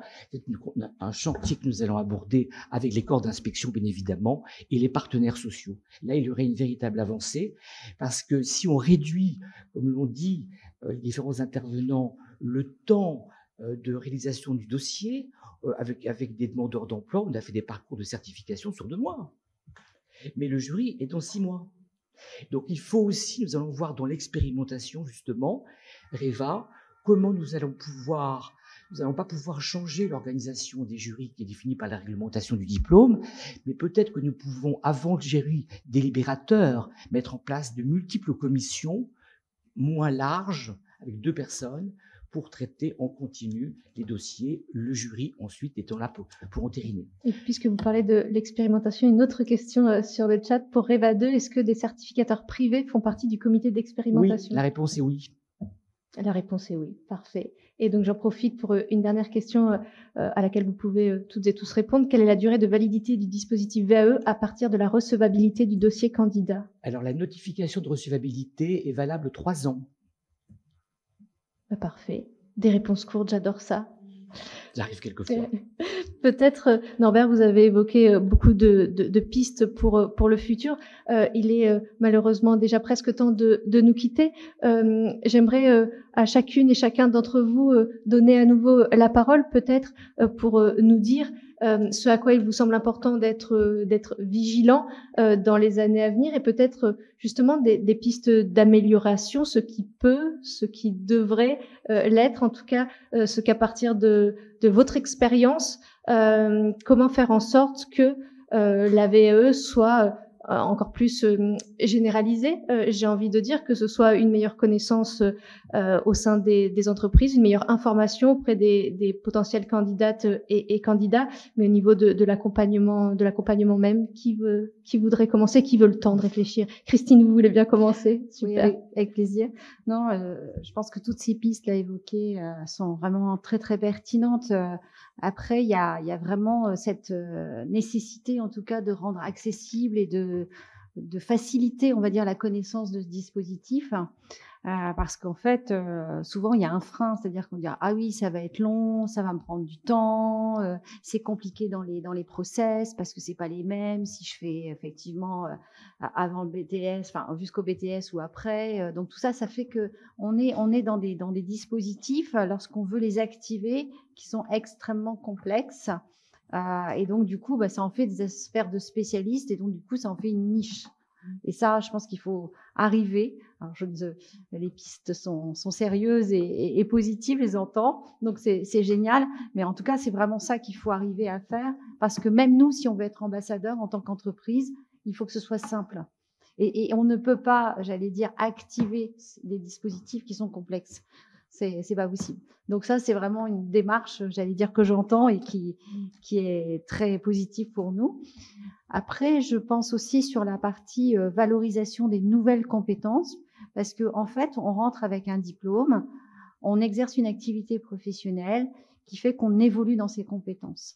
Et pour moi, ce qui est important, justement, c'est de permettre à tout un chacun d'aller chercher des diplômes ou des certifications annexes à sa formation initiale, justement pour être en capacité de reconnaître ces nouvelles compétences. Et ça, c'est une vraie opportunité de la VAE qu'il faut absolument proposer à nos salariés et, j'allais dire, généraliser, comme vous disiez tout à l'heure dans vos propos. Après, il y a le digital. Alors ça, je pense que on ne peut pas faire cette économie. La pandémie nous a amené à changer, on va dire, nos méthodes, à changer notre façon d'apprendre, nous a donné cette possibilité d'agilité. Et il faut absolument, j'allais dire aussi, le valoriser et activer de meilleures solutions qui vont permettre de mieux piloter le temps. Merci Christine. France, peut-être? Alors oui, effectivement, moi donc j'entends tout ça, et effectivement très intéressant. Il me semble qu'il y a un point qui va permettre de rebondir sur ce que disait Christine, c'est peut-être que on pourrait ouvrir un peu les choses, et il y a une expérimentation qui était portée par la loi et qui a fait l'objet d'un arrêté en 2019 sur la VAE par bloc de compétences. Bon, on est en 2022, on n'a pas les résultats, on est un petit peu impatient de notre côté d'avoir un peu ce retour, parce que finalement, si on avait cette possibilité de faire une validation des acquis et de l'expérience, permettant de reconnaître du coup un bout et pas la totalité de la certification. Quand on voit en plus dans la construction des certifications, certains blocs peuvent être on peut les retrouver dans plusieurs certifications. Il semblerait là qu'on aurait peut-être un bout de réponse. À la fois en termes je dirais, d'accélération de passage à l'échelle, on aurait un effet massif beaucoup plus important. Néanmoins, on est tenu, de par cette expérimentation, à attendre finalement le bilan. Donc 2022, il reste encore quelques mois. Mais c'est peut-être une piste. Norbert, je vous voyais dire non avec la tête. Oui, alors il y a eu cette expérimentation effectivement dont on sait peu de choses. Nous avions refusé d'y entrer pour une raison très simple, c'est que depuis 2007, nous avons pris des décrets à l'Éducation nationale qui permettent d'accéder au diplôme par bloc de compétences, par la voie de la formation et par la voie de la VAE. Donc pour nous, d'expérimenter ceci n'avait pas de raison d'être. Merci pour la précision. Donc, à chacun des certificateurs de prendre des dispositions les réglementaires pour le rendre possible. Sylvain? Oui, moi, je vais paraphraser Christine. Hein. Donc, simplification, communication. Alors simplification, j'ai bien aimé ce qu'a dit Norbert effectivement, et ça nous va bien. D'ailleurs, c'est amusant parce qu'avec Norbert est intervenu à un webinaire pour le GARF il y a une petite année à peu près, et on avait pour projet, alors pour l'instant on a peut-être pas beaucoup avancé, mais on avait pour projet aussi, pourquoi pas, de faire une démarche de VAE auprès des présidents de groupes régionaux du GARF. Parce que, comme je le disais tout à l'heure, ce sont des missions bénévoles et donc qui ne sont pas valorisées, dont les compétences ne sont absolument pas valorisées. Donc, c'était un projet qu'on avait commencé à mener avec un des membres du CR restreint du GARF, mais peut-être quelque chose à relancer. Et puis, je rebondis aussi sur ce que disait très justement Norbert sur l'entretien professionnel en entreprise. Alors, il disait très justement, c'est obligatoire de parler de la VE. Oui. Comme d'ailleurs notre fameux entretien professionnel. Alors, on sait ce que ça a donné. L'obligatoire dans l'entretien professionnel, c'est une grosse catastrophe parce que qui dit obligatoire dit on le fait sous la contrainte et qui dit on le fait sous la contrainte, on le fait mal. Donc, alors oui, on peut parler, effectivement, c'est peut-être obligatoire de cocher la case, tiens, j'ai parlé de la VAE, mais il faut pas oublier que ce sont les managers qui mènent essentiellement les entretiens professionnels. Donc, si ce sont les managers et qu'on n'a absolument pas expliqué ce que c'était, quels étaient les intérêts, les enjeux, les objectifs de la VAE, ben voilà, ça vaut rien, quoi. Donc, effectivement, on a coché la case sur l'entretien professionnel et il n'y a rien de plus qui se fait. Donc, c'est pour ça que je parle de communication. C'est aussi par des bonnes pratiques, par des exemples vraiment significatifs, de pouvoir communiquer auprès des entreprises de tous les atouts de la VAE, les enjeux, les objectifs, qu'est-ce que ça apporte, pas seulement à l'individu, parce que souvent on reste là-dessus, mais à l'entreprise, c'est ça aussi. Et ça, peut-être que petit à petit, on fera bouger les lignes, mais il y a encore beaucoup de travail. Norbert, vous vouliez réagir? Oui, bien entendu, à votre disposition. Nous allons faire des capsules vidéo à l'intention du GARF et à l'intention de toutes les entreprises. Je suis à votre disposition, Sylvain, pour passer une demi-journée avec vos délégués pour expliquer ce que c'est, comment on s'y prend, ce que ça n'est pas. Et puis, je vous invite aussi à aller sur le site France VAE, qui est notre site national sur la VAE, où vous verrez des témoignages d'entreprises, de praticiens, etc. Et je garde la parole. Juste une précision sur le chat, on nous dit la VAE par bloc de compétences s'appelle la validation partielle. Voilà, je me faisais le relais de ce message posté sur le chat. Notre validation partielle, on arrive en bout de cours, c'est le résultat de la démarche, alors que quand on parle de bloc de compétences, on fait le choix pour l'éducation nationale de ne viser que des blocs. On ne fait le choix que de viser que des blocs. Alors effectivement, la VE partielle n'est pas parce que le candidat, je comprends la question, le candidat qui vise 3 unités d'un diplôme et qui les obtient, il est bien en validation totale par rapport à sa demande, mais sans tenir le diplôme. Donc la validation partielle est le résultat d'une demande de validation qui n'est pas entièrement acquise. Merci pour la précision. Et donc, comme vous avez la parole, vous vouliez la garder il y a quelques instants. Qu'est-ce que je voulais vous dire? Plein de choses sans doute, mais... je peux laisser la parole à Anne-Sophie, oui. Voilà, et on vous repassera la parole juste après. Alors, moi, j'ai pensé à plusieurs mots-clés, donc forcément la simplification, voilà, ça c'est une évidence. J'irais même jusqu'à l'obligation de l'hybridation, voilà. Et j'ai pensé également à la promotion, voilà, la promotion notamment pour les nouveaux publics, les jeunes. Ouais. Merci, Sophie. J'ai plus beaucoup de mots-clés, là. C'est ça, de passer en dernier. En fait. Voilà. Bien. Oui, non, mais je crois que c'est effectivement indispensable de promouvoir et de communiquer. De rendre plus accessible sans doute la simplification, oui évidemment. Après, on a beaucoup parlé du temps qui manquait, ça prenait du temps, enfin bref. Certes, en revanche, voilà, peut-être, ne pas quand même oublier que ce dispositif, c'est aussi pas forcément un parcours de rapidité, mais bien un parcours d'endurance. Donc oui, à garder en tête effectivement que, en tout cas, il faut l'expliquer. Voilà, il faut l'expliquer, le comprendre. La rapidité, peut-être, mais peut-être pas à tout rompre, quoi. Voilà. Oui, puis j'imagine aussi que ce parcours-là, au-delà de l'objectif qui est d'avoir une certification, c'est aussi des moments où tout à l'heure on parlait de confiance en soi, c'est aussi des moments où on réfléchit à son parcours, j'imagine, quand on constitue un dossier, Oui, quand on écrit, quand on prépare un Oui, oral. il y a quand même c'est aussi le parcours qui est important aussi. Il y a un besoin de réflexion, il y a un besoin de prendre du recul, et ce temps-là est inclus dans tout ce parcours VAE, et voilà, on peut pas toujours réduire ce temps. Donc après, c'est juste, parfois il peut être réduit sans doute, mais pas dans tous les cas. Donc voilà, peut-être aussi moduler un petit peu aussi ce temps. Norbert, à vous le mot de la fin. Alors je pense aussi à un autre public cible que nous allons explorer à la rentrée, et je verrai ça avec les DRAFPIC et DAFPIC, puisque je suis interpellé par un professeur de chez vous, Monsieur Forestier, qui me dit: nous avons les fichiers d'élèves qui ont quitté les établissements, nous pouvons facilement les contacter si les adresses qu'ils nous ont communiquées sont encore les bonnes, et peut-être qu'effectivement en fonction de leur parcours après avoir quitté le lycée, peut-être que la VAE pourrait être une bonne réponse à leurs préoccupations. Donc nous verrons ça avec vous, bien sûr, à la rentrée. Ce que je voulais dire aussi, ce qui a été dit, bien entendu, c'est un outil formidable, cette VAE, qui permet, vous voyez, en senteur, d'avoir un diplôme, une cartographie actualisée de ses compétences. C'est déjà énorme, mais ce n'est pas que ça.